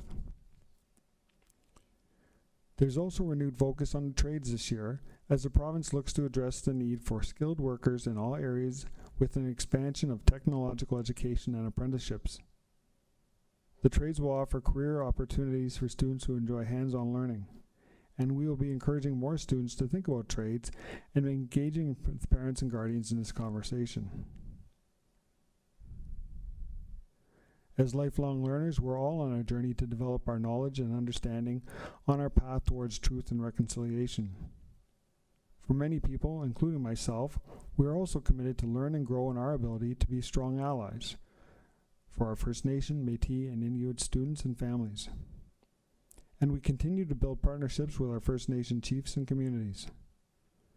Principal Dokis and I will soon be reviewing and renewing our education service agreements with our First Nation partners. As I mentioned previously, all staff participated in a virtual presentation with Kevin Lamoureux last Friday. Mr. Lamoureux is a faculty member at the University of Winnipeg, an award-winning scholar and well-known public speaker. He's also committed to truth and reconciliation and contributing to an even better Canada for all children to grow up in. He continued the conversation on truth and reconciliation and focused on the importance of trauma-informed classrooms. His key message is that we can't change people, but we can create the type of environment where kids walk into our schools and into our classrooms and can take a deep breath and know that they're all safe. When students feel safe and connected, we know they're ready to learn. And he also emphasized, what we do not transform, we will eventually transmit. Mr. Lamoureux shared a model of positive youth development with us known as the Circle of Courage. The model was first described in the book Reclaiming Youth at Risk, co-authored by Larry Bendrow, Martin Brokenleg, and Stephen Van Borkrum. Belonging, as you see on the right side, mastery, independence, and generosity are fundamental human needs that every child has. So briefly, we'll start with belonging. When a student believes that that student is important to someone who is important to them, that speaks to belonging and reflects the need for all of us to have genuine and authentic relationships. With regard to mastery, Kevin shared that every child deserves to know they're good at something socially important, something that matters. Mastery builds confidence, which leads to better academic success. And this speaks to the importance of creating opportunities for students to be contributing members in school. Independence comes with knowing you have the ability to make good decisions for yourself, the power to say yes or no, the power to choose between right and wrong. And finally, generosity, Kevin described as what it means to be human. We come into the world with an innate desire to want to give back. All of us who work in education have a very special opportunity to make a difference in the lives of students and to promote respectful relationships and healing. The Circle of Courage supports our work in creating safe, healthy, and supportive environments in our classrooms and schools.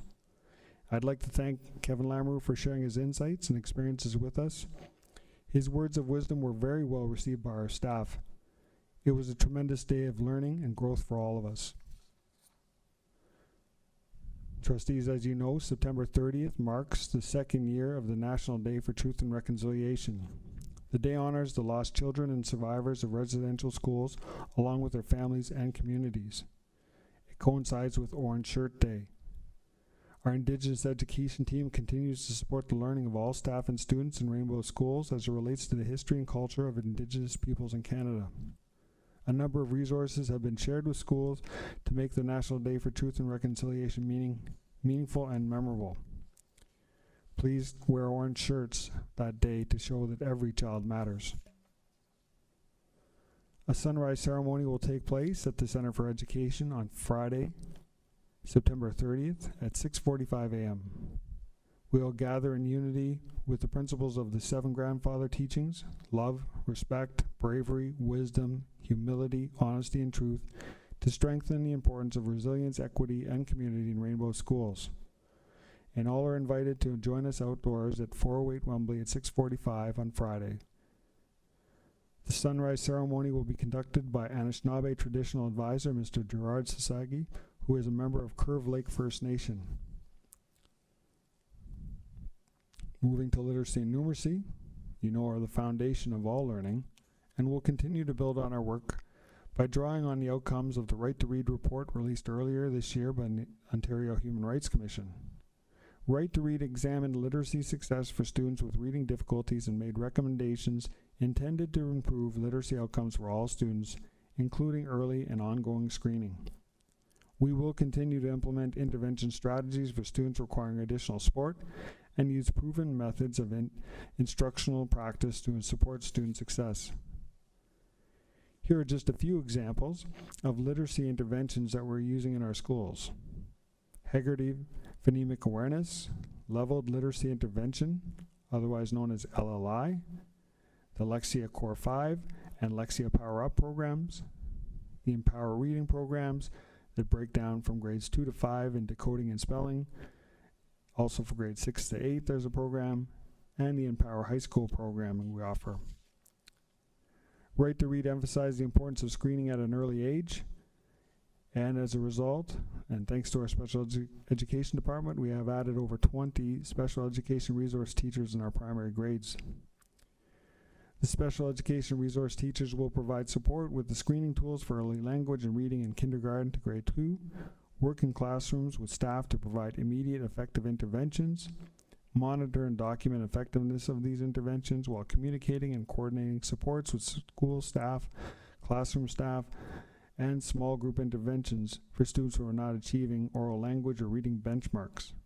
In addition, we'll deliver evidence-based reading interventions for all students who are not meeting benchmarks while monitoring assessment data in collaboration with the classroom staff to ensure interventions are having the desired impact. As you know, the Minister of Education provided funding in the last school year to offering tutor programs for students in need, and this work is continuing as well. A recent release by our central program staff to ensure consistency and effectiveness. A common framework for instruction, documentation, and monitoring is being used. Tutors are typically post-secondary students in the field of education or a related field. And they have access to a bank of central resources developed by our system staff. 2 models are available for schools this year: targeted tutoring with a group with a focus on literacy, instruction in small groups using guided reading style models supplemented with explicit phonics instruction, and also drop-in tutoring with a focus on support for classwork and homework assignments. In the primary division, we are currently establishing 4 Lighthouse classes which will serve as models for best practice for teachers in kindergarten to grade 3. The classes are located at Adamsdale, Sierra Judd, Queen Elizabeth, and Redwood Acres Public Schools. These classes are staffed by regular classroom teachers supported by literacy coaches and the elementary literacy consultant. And we have a number of goals with this initiative.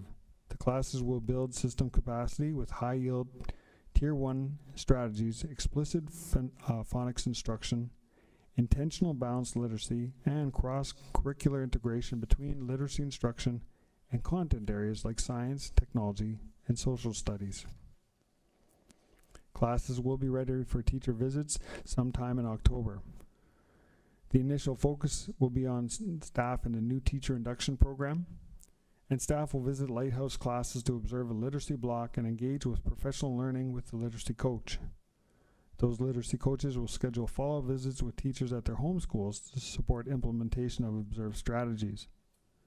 And these classroom visits will be available to experienced teachers after we start with the NTIP teachers beginning in January. Coaches will focus on specific areas of professional learning for experienced staff, for example, assessment, phonics instruction, and guided reading. And related to reading, Chelmsford Valley District Composite School is selected to participate in the Indigo Love of Reading Foundation's annual Adopt a School fundraising program. Money donated from September 12th to October 2nd this fall at chapters in Sudbury and on the Kingsway, and online through the Love of Reading Foundation will go to CVDCS to enhance its library collection. At CVDCS, instilling the love of reading and having each school feel successful while reading is very important. Principal Daniel Williamson attributes reading success at CVDCS to a whole school approach, with classroom teachers, special education staff, and educational assistants working together to model and support literacy in all grades. Over the last 2 years, there have been more than 40 small reading groups throughout the school every day. Daily reading instruction and targeted reading interventions have created a school culture where reading is valued. Celebrating each student's individual growth in reading has had a significant impact on improving confidence and skills.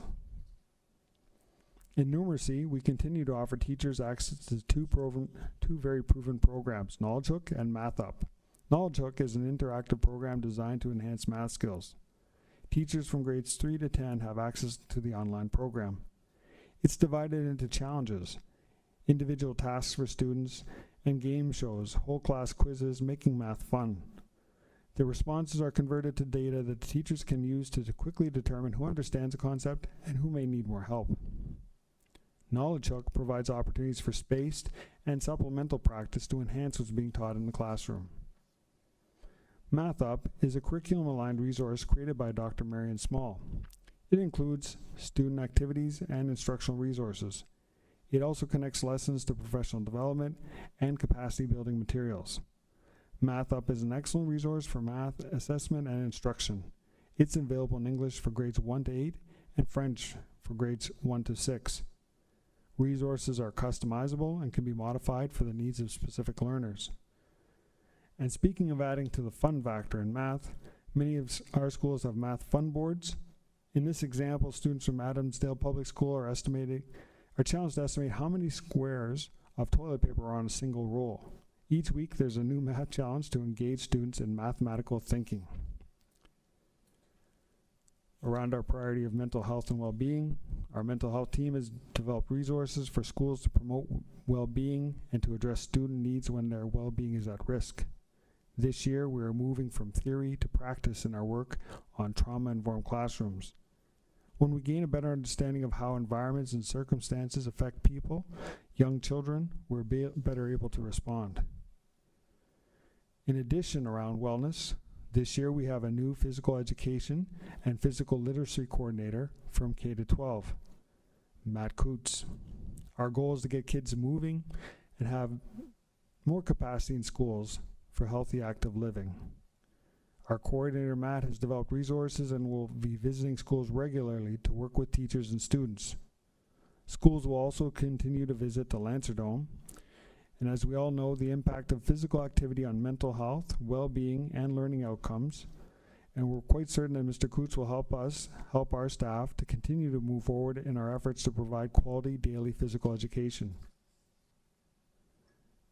In addition, this month, we are shining the spotlight on community, one of our values we have adopted in Rainbow Schools as part of our process.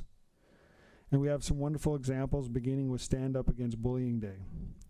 Wearing pink at the start of the school year has become a tangible symbol of our collective commitment to safe schools. When students feel safe and supported in warm and welcoming school environments, they gain that sense of belonging at school, and this belonging is fundamental to well-being, which is also fundamental to student success. Being connected is strong relationships forged with parents, guardians, students, staff, and our community. And new this year, we are piloting an anti-bullying program called Dare to Care in 12 of our schools.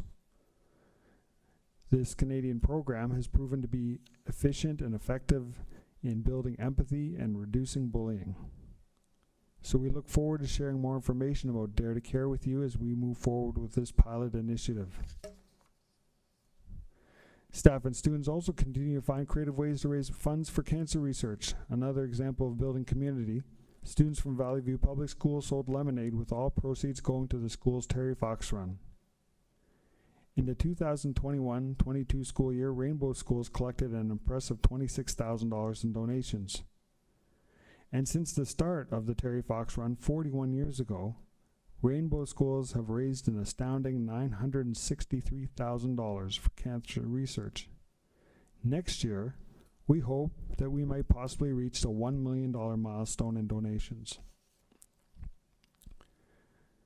The 5th annual LaSalle Secondary School Sisu Family Walk in partnership with Sling Choker took place on Saturday, September 24th. Another shining example of building community by connecting students with our seniors. LaSalle hosted a good old-fashioned carnival leading up to the walk, and to date, more than $100,000 has been raised for fitness equipment, outdoor trails and signage, as well as a gardening project at Finlandia Village. And our students can find messages of positivity in any way and in all places. This photo was taken at Lively District Secondary School last week. Around our priority of environmental, education, and sustainability, as you know, we're very proud to share last year that all Rainbow Schools had received 100% Eco School certification for 21-22. That was a commitment that we made when this board declared a climate change emergency. We're instilling in students and the communities that we serve eco-friendly practices to last a lifetime. The Eco Schools commitment is the cornerstone of the board's climate change action plan. Monthly environmental challenges, which include an Indigenous component, have proven to be an effective way to broaden the scope of education and environmental action, and they will continue throughout this school year. Here are just a few examples of what's being planned. These graphics being shared with all schools were created by our student who worked in communications this summer.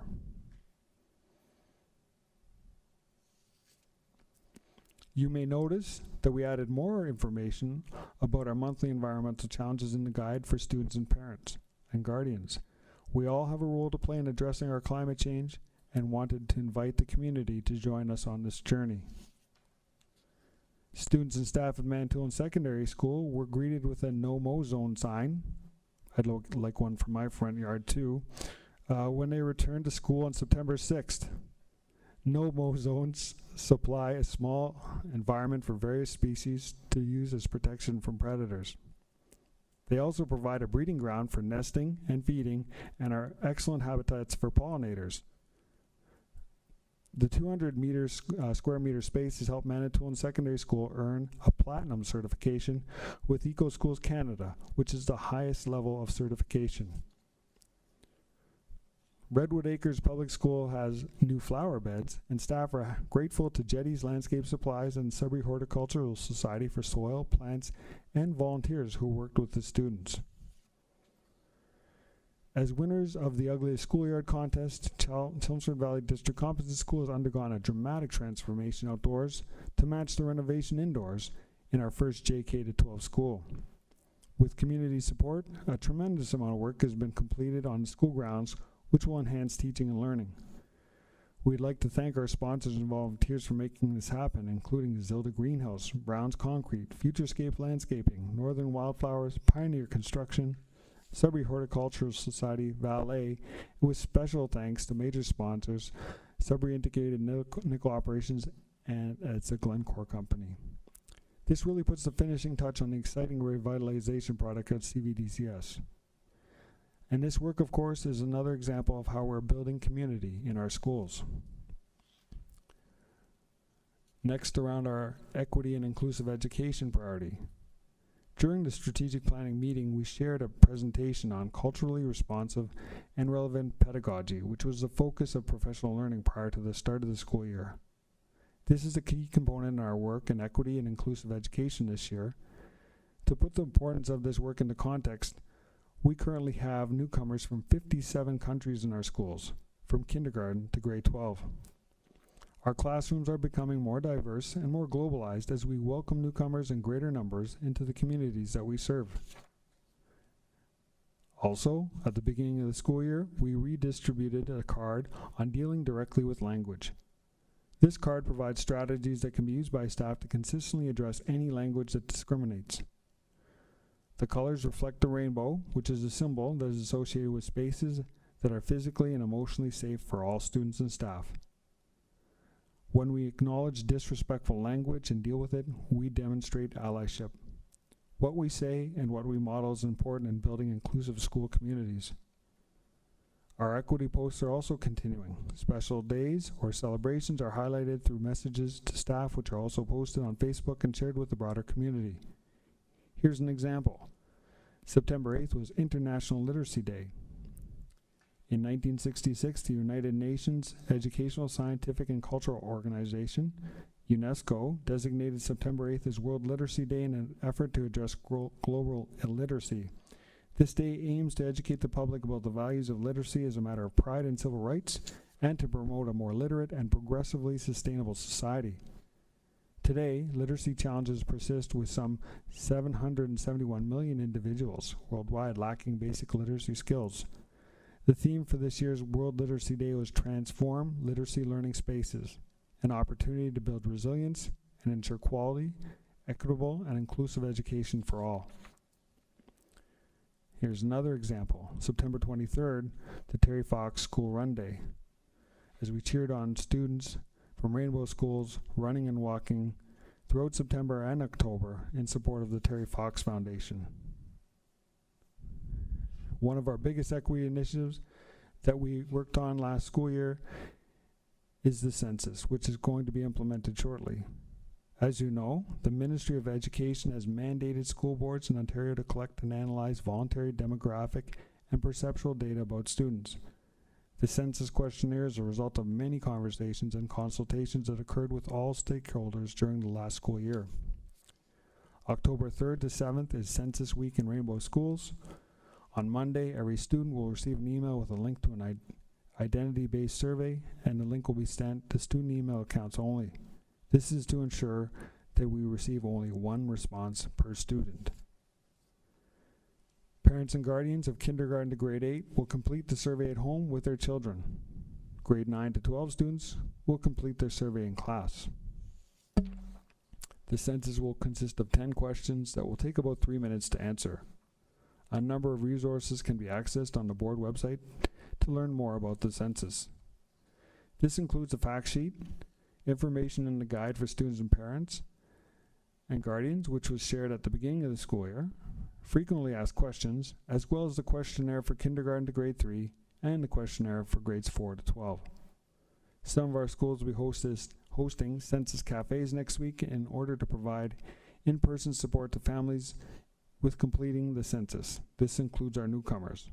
And it's also a wonderful way for schools to connect with our families. We have a video that's been created to provide more context, and perhaps we'll take a quick look.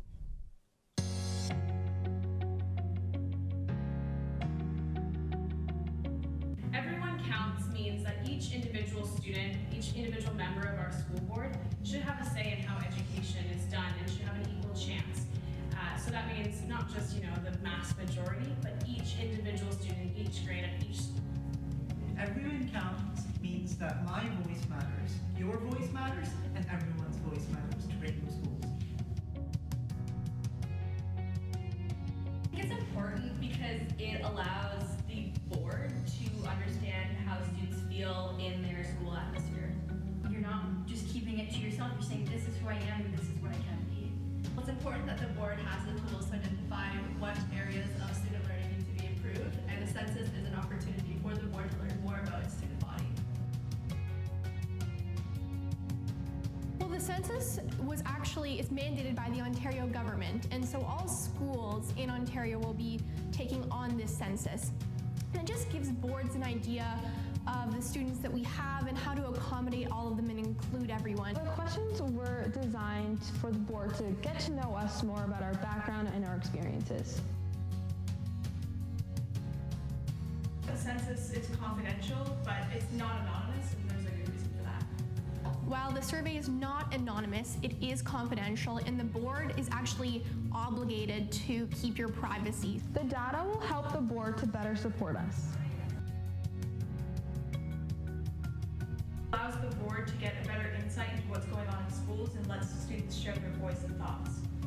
Everyone's opinion is extremely valid and that everyone deserves the right to be heard. The more people that we have that participate, the more information that we're going to get, so our data will be more accurate. And the more data that we get, the better the results are going to be, the more accurately the issues might be able to be addressed. Everything that's being learned from this census is for the benefit of the students and creating those safe and inclusive environments. Our schools want to know more about us. That's a good thing.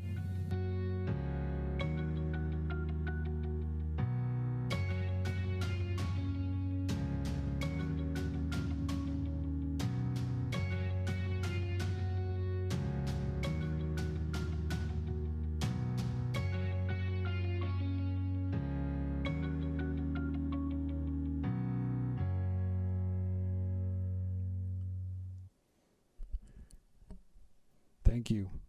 This does bring my update to a close. I will say, however, it is with intention and great enthusiasm that I share our system-wide efforts to move each of our priorities forward in our renewed strategic directions. There is so much more that we could be sharing, and I'll continue to do so throughout the year. But as evidenced tonight, there is a tremendous amount of work being done by our hardworking and dedicated staff. Suffice to say, there are many great things happening in Rainbow Schools. We're grateful for the leadership and commitment of our wonderful administrators, incredible teachers, and amazing educational support workers. And at this time, I'd be pleased to have take any questions that you might have. Thank you. Thank you, Director. Well presented. Any questions to our Director? I see none. Thank you very much, Director.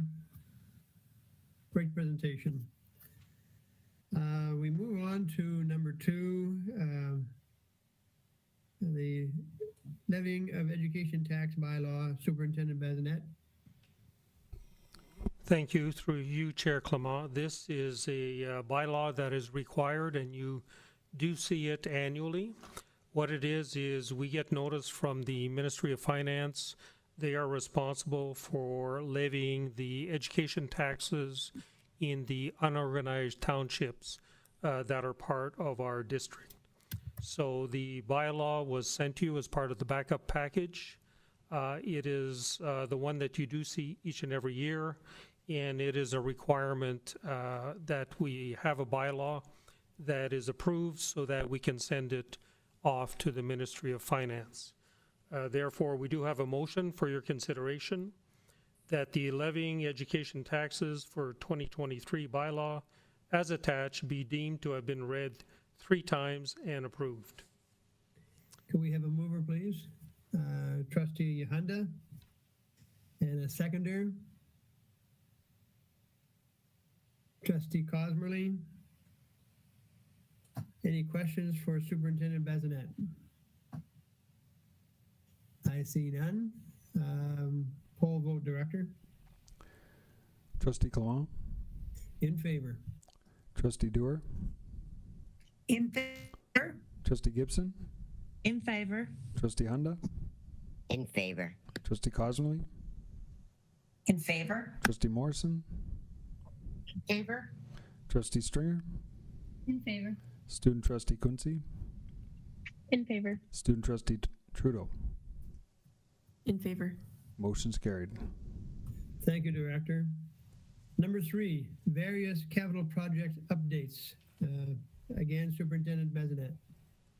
Thank you. Through you, Chair Clement, I'm pleased to welcome once again Natalie Musso, our Manager of Facility Services.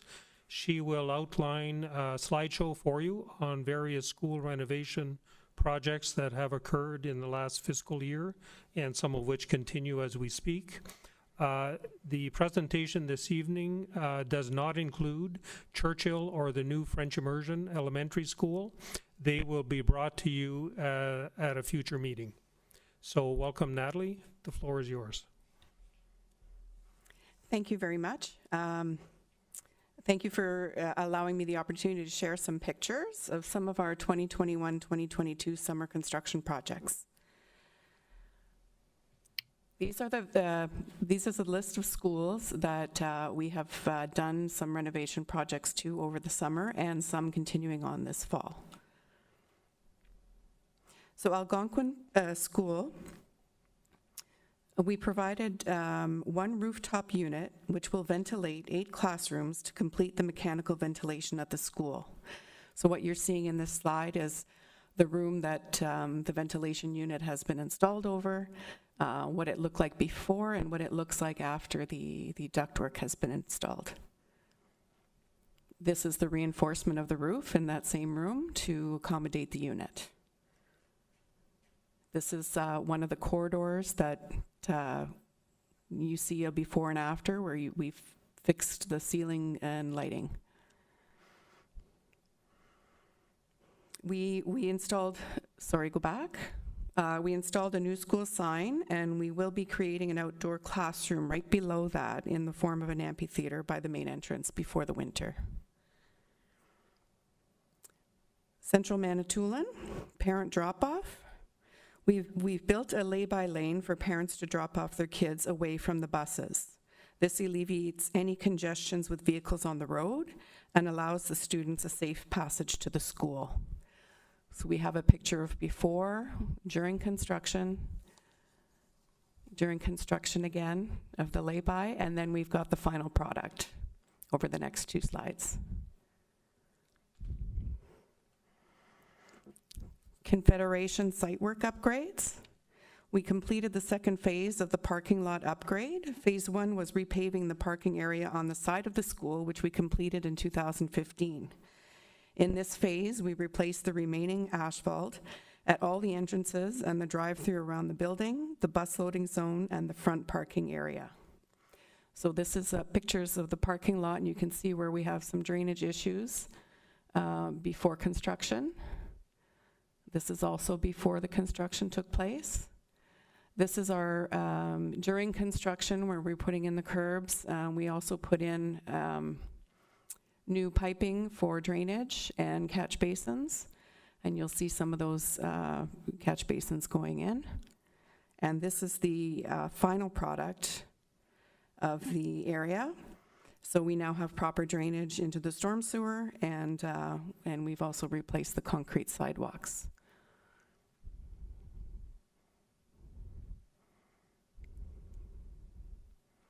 Those are all the after pictures. Coppercliff Public School, that is work in progress right now.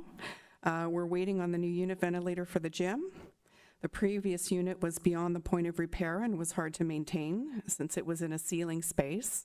So we can see where the old unit was removed and where we're putting in the new efficient ventilator. Will be on our building control system and easier to maintain for us. C.R. Judd Public School. You can see in the distance beside the play structure, we have a new gazebo to serve as an outdoor classroom and a shade area for the school. And there's a closer look at it. Espanola High School and ABLS, renovation and ventilation. We added 6 rooftop units and we'll be replacing 3 more ventilation units on the roof. We're currently waiting for those units to come in. This will create 34 classrooms with mechanical ventilation and improve on the ventilation in existing classrooms. We also installed a lockdown security system for the entire building. We're waiting on the delivery of a new gym dividing door, and the lighting in the gym is complete. If you see here, this is the cafeteria before, and we've put in new ceiling, lights, painted, and new furniture. And this is the entrance before and the entrance after. Also, well, you can see some new lockers here in the ABLS side. And we fixed some exterior slabs at the doorways that weren't to code. This is where you can see some extra steel reinforcement where some of the units will be installed. That's more steel reinforcement. And these are this picture of the room before the ventilation or the ductwork goes in, and afterwards with the new ceiling and lighting. This is the music room before and after, where you can see the ductwork all along the wall in the back. We have put in new flagpoles at all of our secondary schools.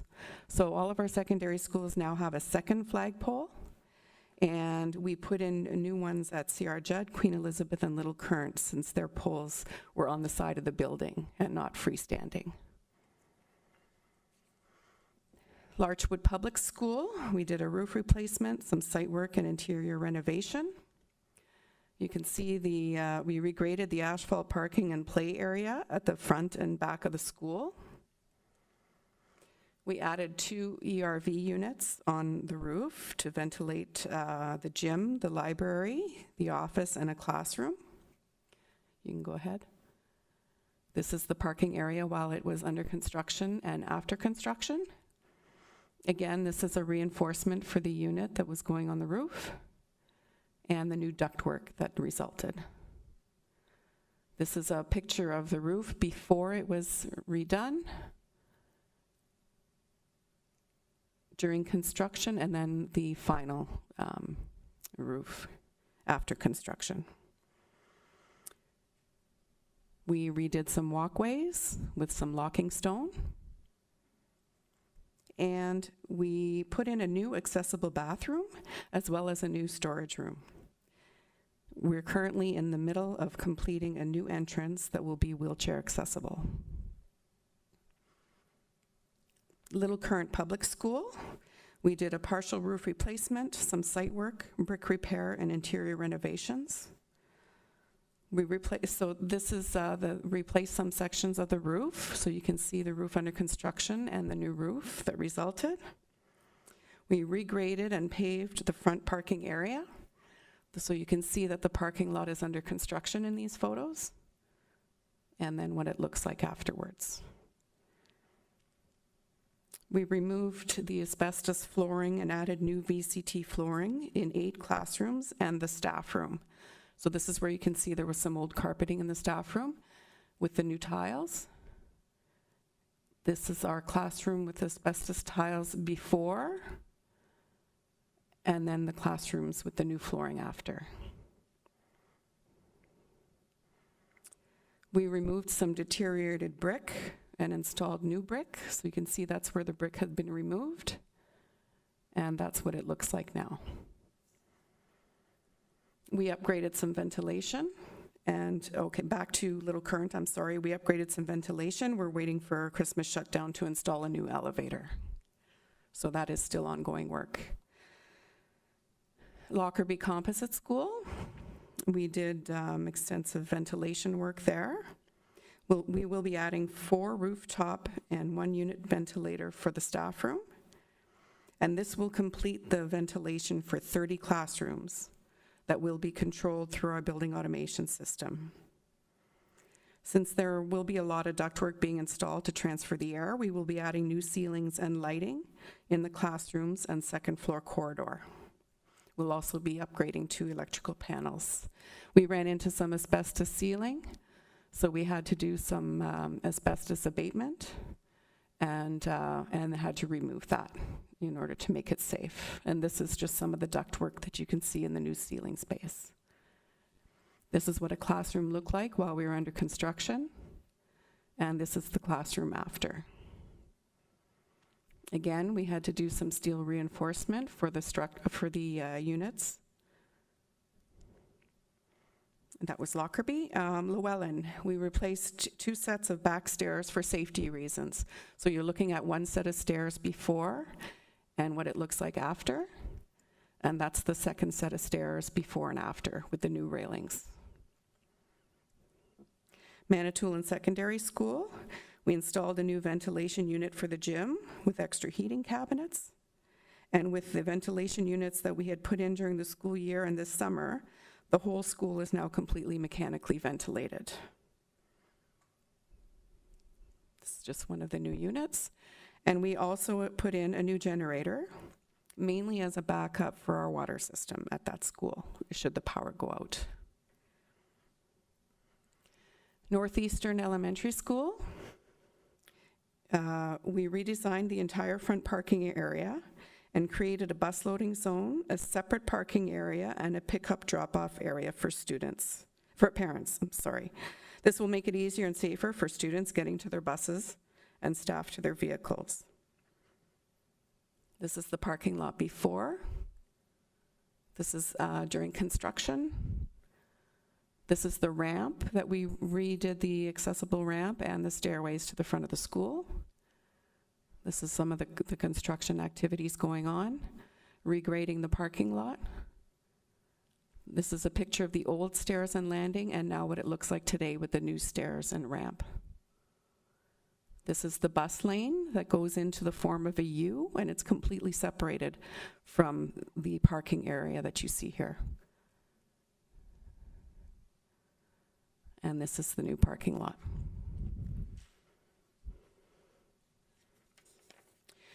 Redwood Acres, site redevelopment. We repaved the play area, which had deteriorated to the point that it became a safety concern, and we made some drainage improvements to the yard. So this is the play area beforehand. This is during construction when you remove the asphalt. We also found an old buried maintenance hole, which was still active, and a buried active broken pipe from the roof drain. So we had to rebuild the maintenance hole, and that's the new structure that we have that we can now access. This is the new asphalt in the play area, and that's the basketball area.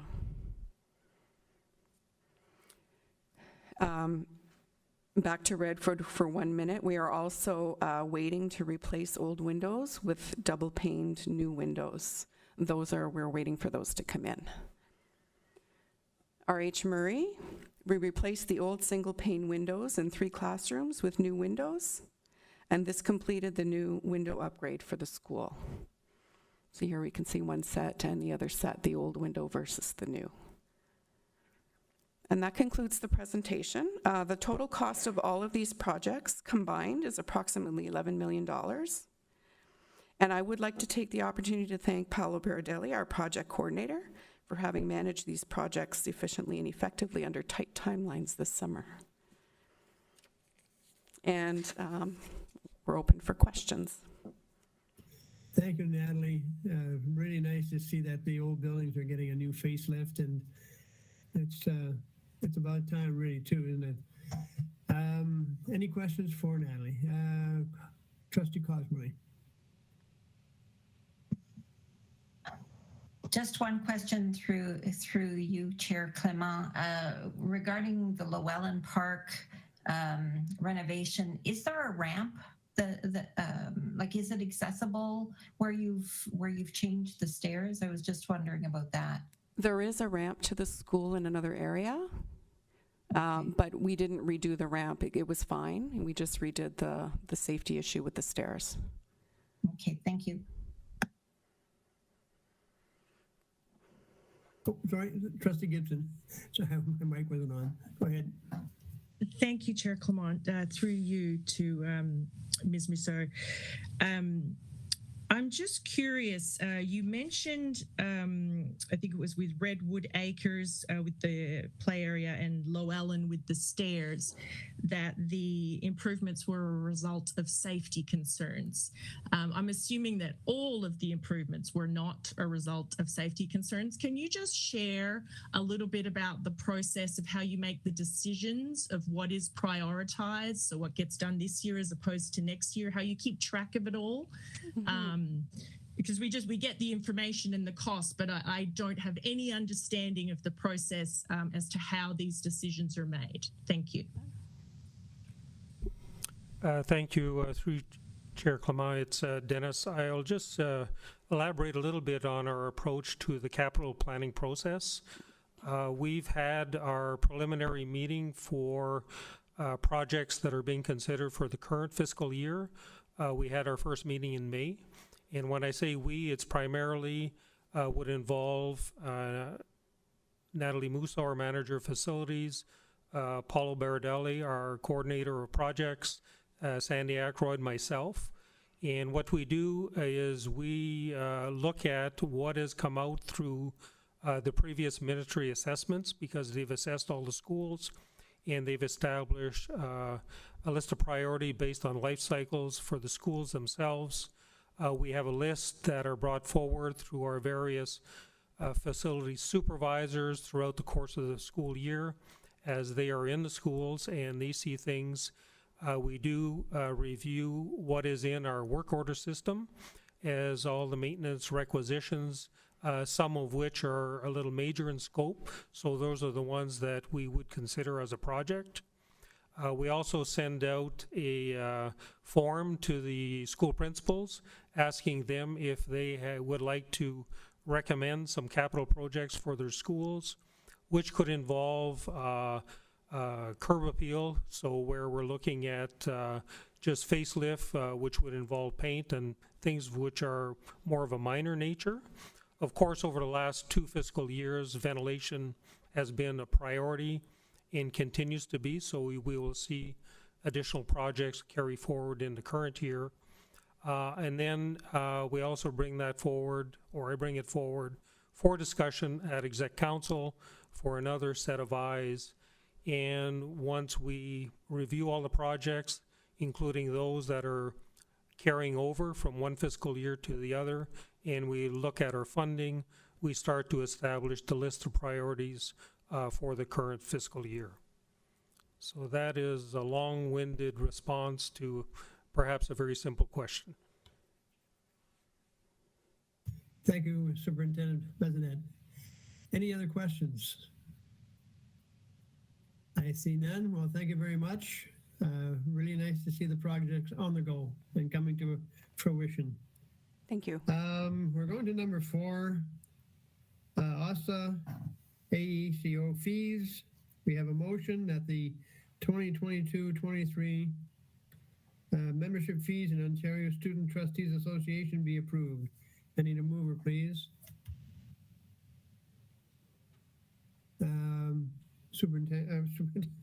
Trustee Stringer. And Chair Clement, we're just looking for F4 for this motion. Yeah, point of order. The motion's regarding the full general meeting of OSTA. I have it. Sorry, what's that? Number 4? Yeah, the motion is regarding the full general meeting, not the fees for joining the organization. That's what I have here, though. Did you want? Is that what you have there? That the No, I have motion that the board approve the attendance of student trustee Quincy and student trustee Trudeau at the Oster Fall General Meeting, October 20th to 23rd, 2022 in Toronto. Is that what everyone? That's number 5. No, I have requests for leave of absence as number 5. Can people nod? Am I the only one with it, or? Yeah, Okay. I think so. I think Margaret. No, I agree. I agree with, So you must have Trustee perhaps an Gibson. old, I have the same thing as you. Yeah. perhaps you have an Which old one? document, Chair Clement. It must be. Okay, hang on here. Oh, hang on, we got another one here.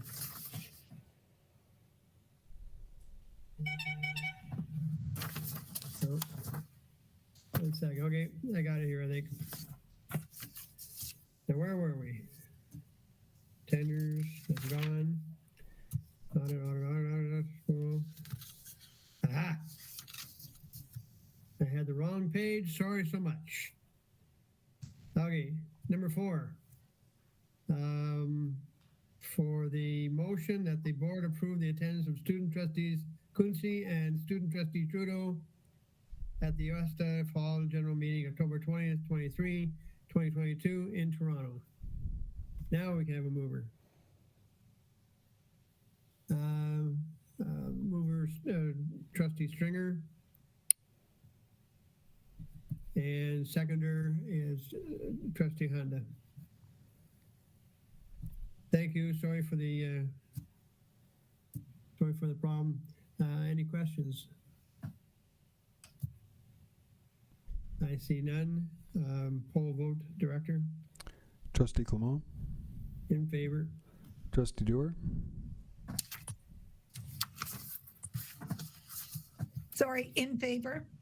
Trustee Gibson, In favor. Trustee Hunda, In favor. Trustee Cosmerly, In favor. Trustee Morrison, In favor. Trustee Stringer, In favor. Student Trustee Quincy, In favor. and Student Trustee Trudeau.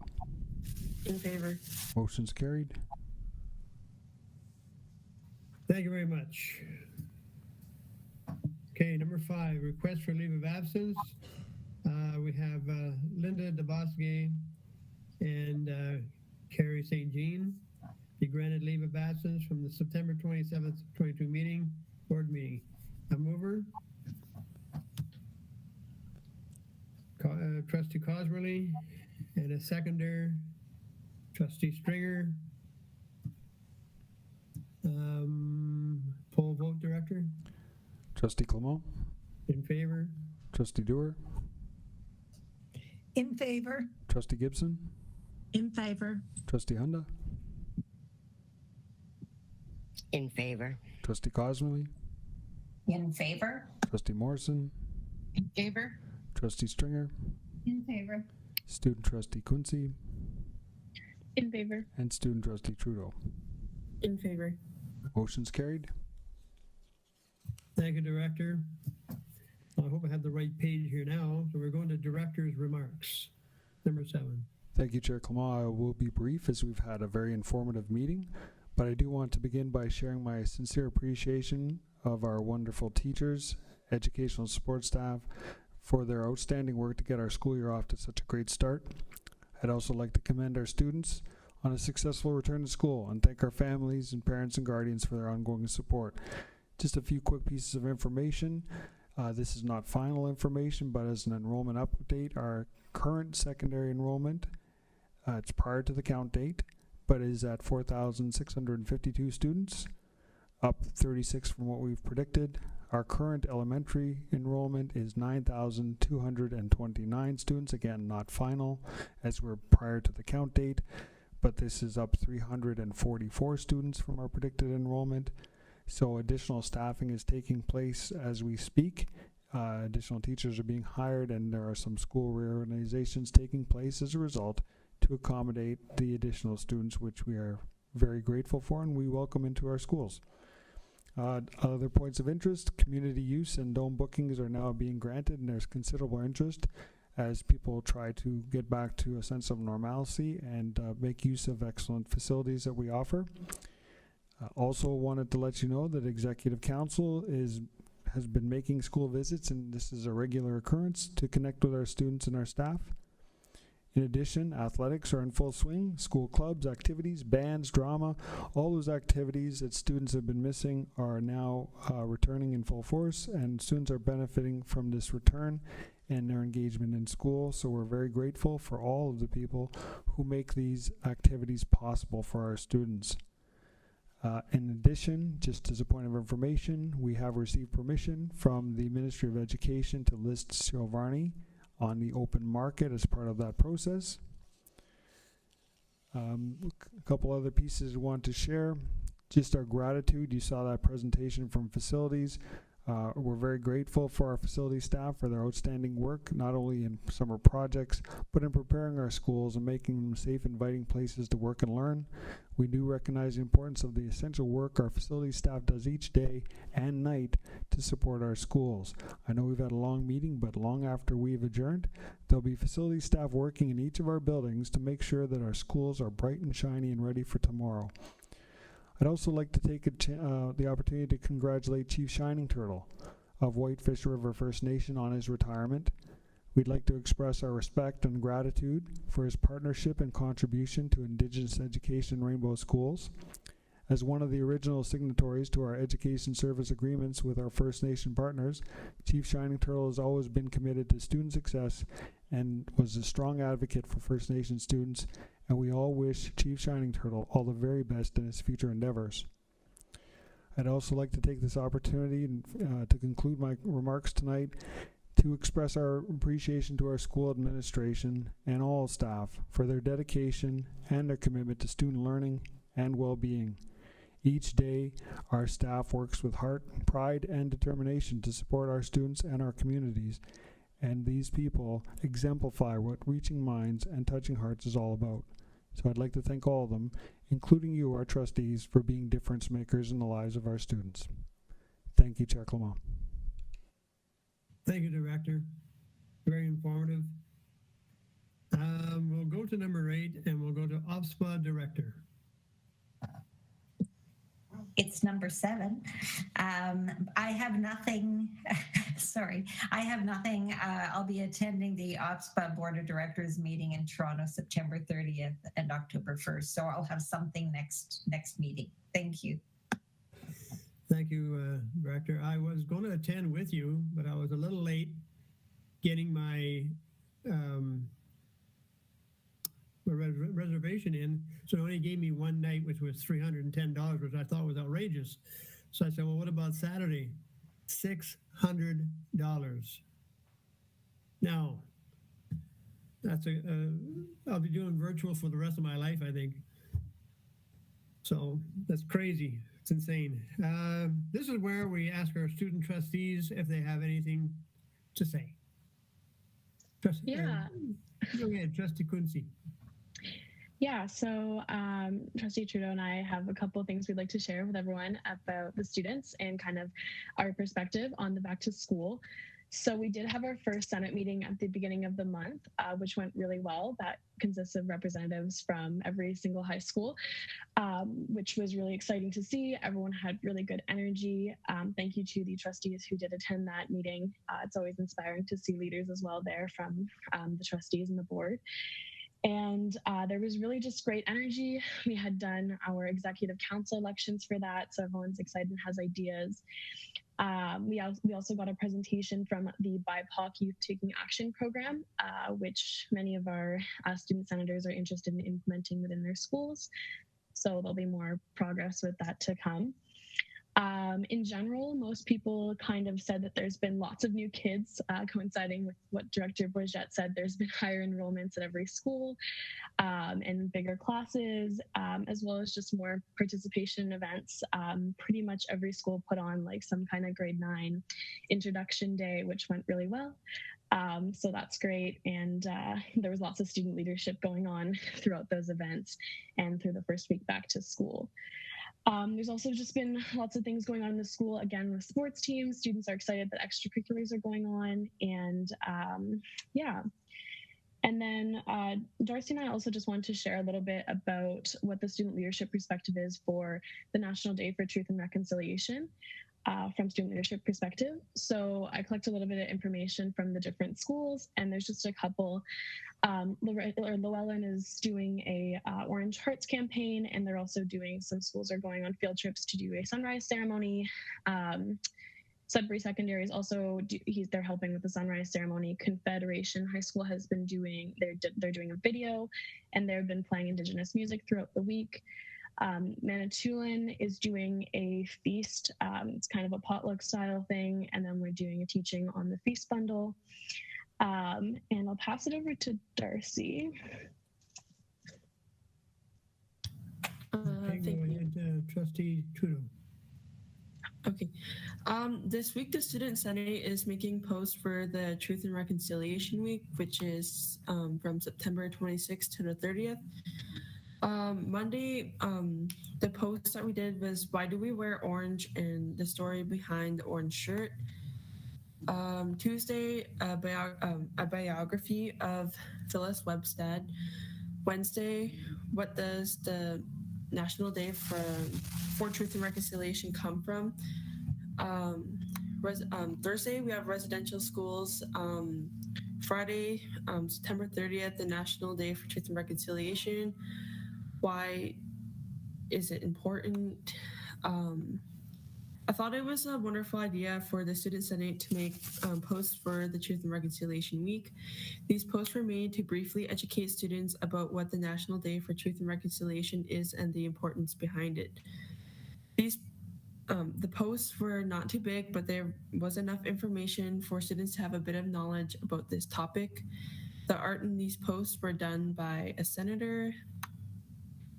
In the Thursday post, there are brief facts about residential schools. The topic of residential schools is a tough topic to talk about, but the senators were able to make this post not as overwhelming. The project we hope to work on next is a mental health campaign to bring attention to mental health in students. Students are constantly struggling with mental health, and some students don't know about all the supports and services in our schools and communities, or feel ashamed or embarrassed to reach out for help. Also, we'd like to let the students know that they are never alone and encourage them to reach out for support and services. Thank you. So Darcy and I are really excited to work with all the students. A quick OSTA ACO update as well. Darcy and I have been getting excited and getting involved with OSTA. It's really great to connect with other student trustees in Ontario. And I will be serving as the Environmental Sustainability Co-Chair, as well as the Northern Regional Representative for OSTA ACO this year. And Darcy, I believe, or Trustee Trudeau. I'm going to join the Indigenous Relations Working Group for OSTA ACO. Yeah, and that about sums it up from us. Well, thank you very much. Very, very good news. Nice to get involved, right? Trustees' remarks. We have one second. We'll do Trustee Dewar and then Trustee Gibson. Thank you very much, Chair Clement. Just a very brief comment. It's actually directed towards the non-staff communications that are listed with the agenda. And in fact, there is a response to the letter that we created, and it is attached to the agenda. And I just wanted to mention that I'm very disappointed. There was very little said in the letter. The response didn't address our specific questions or requests for input. And I find it very disappointing that we go through the trouble to support our SEAC. We write a letter, we are respectful, we send it out to different people, and the one response that we got was extremely disappointing. So just wanted to mention that. Thank you very much. Thank you, Trustee Dewar. Trustee Gibson. Thank you, Chair Clement. I'd like to introduce a notice of motion that the following changes to Governance Bylaw 3 organisational meeting as amended be approved. The amendment is to strike out 3.1 and 3.1.1 and replace them with the following. 3.1. In a municipal election year, the board shall hold its inaugural organisational meeting not later than 7 days after the day on which the term of office of the board commences. Excuse me, can I, point of order, please? I'm Yes. sorry. But notices of motion are put forward by the board. Individual trustees don't put forward a notice of motion. If you wish the motion that is being, when the motion comes to the board, Point of that you're order. referring to, then you have to, in fact, make your amendment, your suggested amendment. But Point there's of no order. such thing. Excuse me, I'm going to just finish my point of order and then you can let us know your point of order. I'm just saying that this is not done. You can't bring a motion forward as a notice of motion. Thank you very much. I'm just Chair looking at. I'm just Sorry, looking Chair at Clement, page- can I do my point of order or do we have to finish? Well, you got that in the book. But you want to read? Well, your I just motion? wanted to respond by saying I did bring this to the chair before the meeting and this is what I was advised to do. So I'm just following instructions. Okay, because what I have here in the book is the notice is merely a statement of intention. And that's what you're doing, right? Correct. And it doesn't require a seconder, just someone to move it. I didn't see anywhere where it said the board has to move it. The whole point of bringing it to the attention of the board is so the board can decide whether to second it in a month when it comes to the next meeting. So I'm not sure what perhaps Trustee Dewar could explain what she means. Only the board can bring a notice of motion. So we all have to vote at a board meeting to bring a notice of motion to a board meeting. Is that what she's saying? I'm not sure. No, what I'm saying, sorry, I apologize. Did you want me to answer, Trustee Clement? Well, it's just that what I'm reading here is that she can do what she's doing. It's just a statement of intent. My understanding is that the chair rules on a point of order. That would That's be right. Chair Clement. So as far as I know, as far as I'm reading this here, it's just a statement of intent. There's nothing going to be done with this. It'll be brought to another board, brought forward to another board meeting. Point of order, though, I would like clarity on whether only the board, as stated by Trustee Dewar, can bring a notice of motion to the meeting. And in that case, then my question would be the original notice of motion that was brought to us and that's been amended several times. When did the board bring that to the meeting? Because I assume it was brought when you discussed it in agenda setting, but I could be wrong. Please correct me if I am. Trustee Dewar.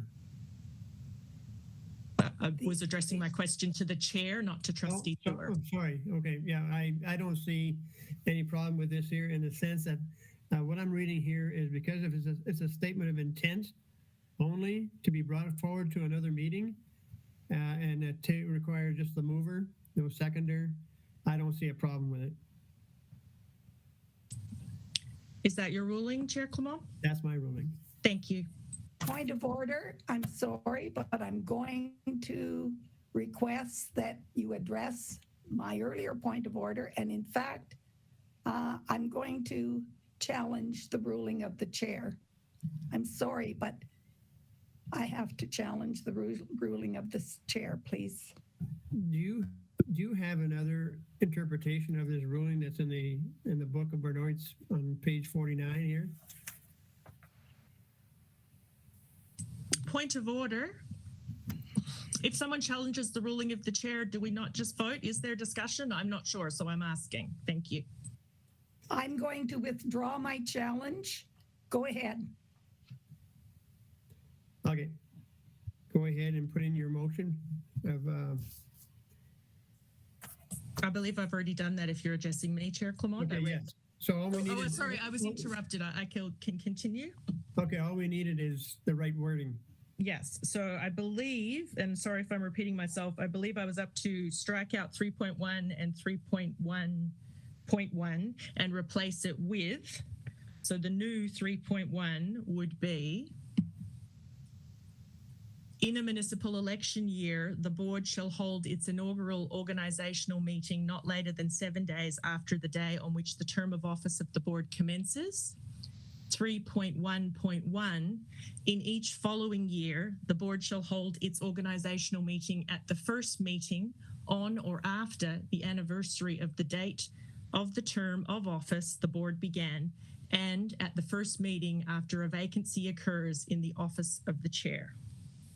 Thank you. That's all, Chair Clement.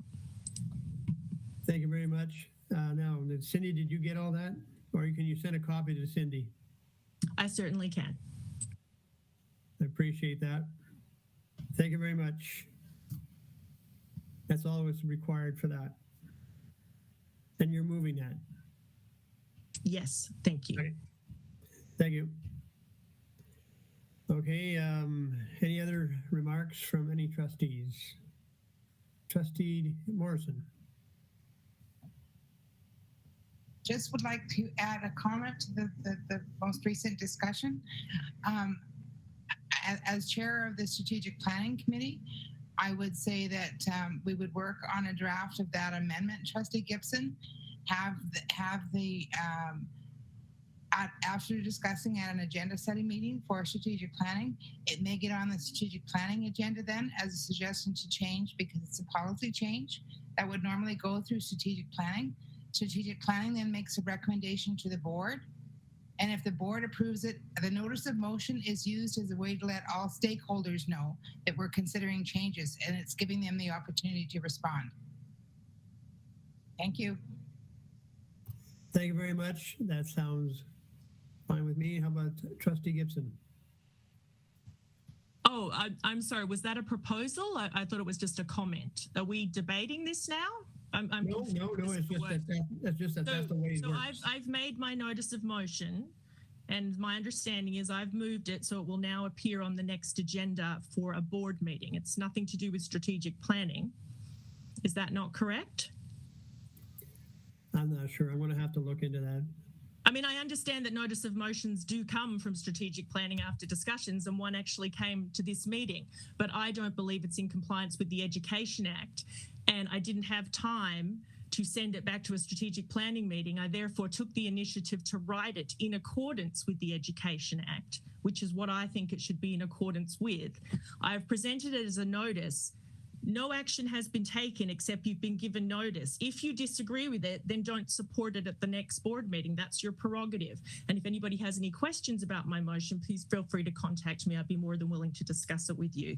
But I'm not really willing to have this back and forth in trustee comments. I don't believe that's the intention of trustee comments. So thank you. Thank you. Trustee Morrison.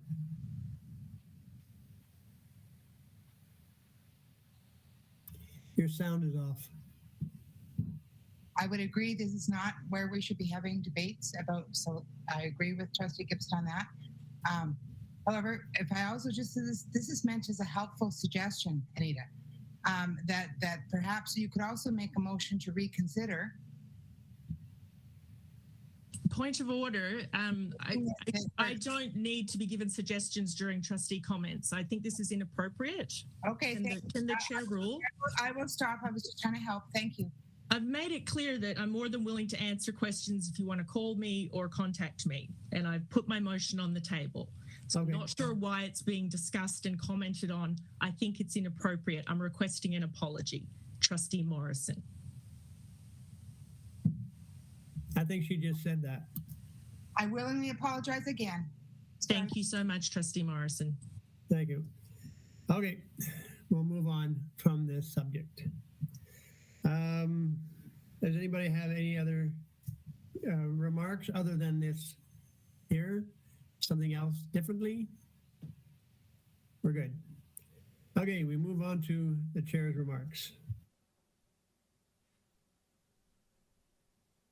Chair Clement? Yeah. I did have my hand raised. Oh, I'm sorry. That's all right. ahead.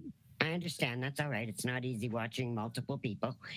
I wasn't going to say much, but I just do want to end this meeting on thanking our director, our superintendents, all staff, all the way down to every single person that works in our schools for a wonderful start to the school year.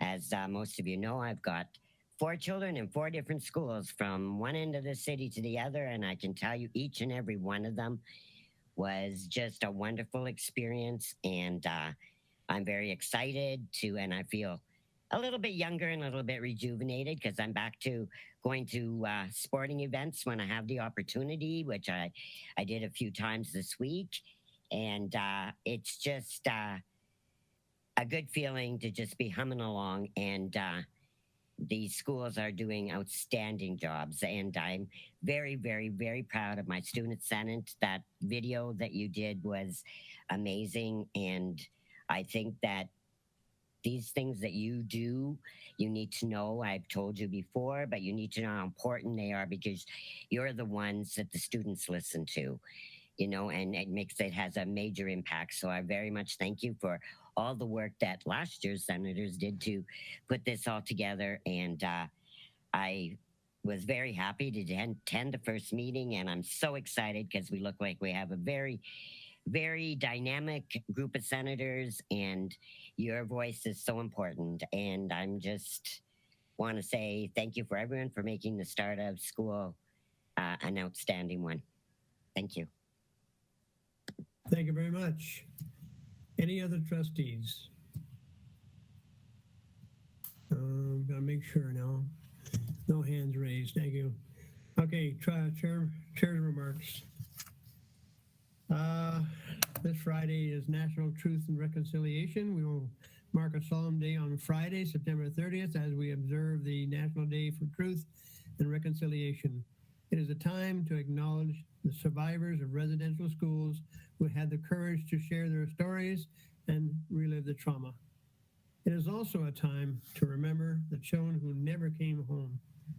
We will observe a moment of silence in our schools and fly flags at half-mast. We will come together and wear orange as a symbol of truth on our path towards reconciliation. Indigo Love of Reading. As our director mentioned in his update, Chelmsford Valley District School Composite School was selected to participate in the Indigo Love of Reading Foundation's annual Adopt a School funding program. Until October 2nd, for every $1 donated to Chapters Sudbury in stores and online, the foundation will donate $2 to support reading success at CVDCS. The link to donate can be found on the board's Facebook page. Take Me Outside Day. The monthly environmental challenge for October is to Take Me Outside Day, a reminder of the power and of time spent outdoors. It's an invitation to extend the classroom to school grounds and natural areas and promotes the significance of regular outdoor activity. Ontario University Fairs. Ontario universities will host 2 information sessions in Rainbow Schools to help students plan their post-secondary journey. The Ontario University's fair will visit Espanola High School Monday, October 3rd at 10 a.m. and Lockbury Composite School Thursday, October the 6th at 6 p.m. Parents, guardians are encouraged to attend. This has been going on for years. My kids went to that, and it really helped their decision-making going down the road.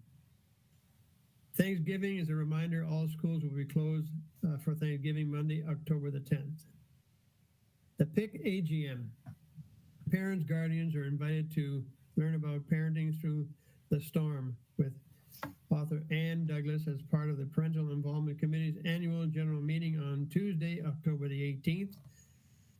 The election of PIC members will begin at 6 p.m., followed by the virtual keynote address at 7 p.m. Professional Activity Day, there will be no schools for students on Monday, October 24th, which is a professional activity day. Days of significance, Rainbow District School Board will continue to highlight and celebrate days of significance and events on his Facebook page. So my quote of the day for the evening is a Chinese proverb. Teachers, open the door, but you must enter by yourself.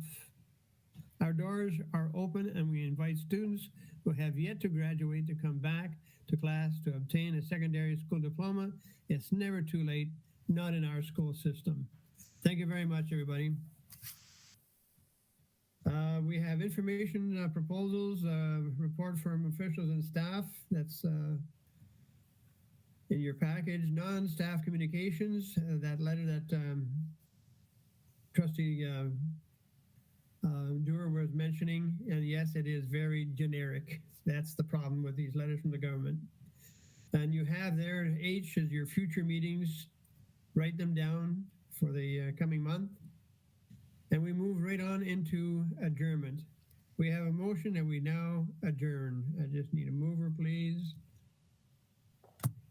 Trustee Dewar. Thank you, everybody. It was a very interesting evening. Lots of information. Thank you. Bye-bye.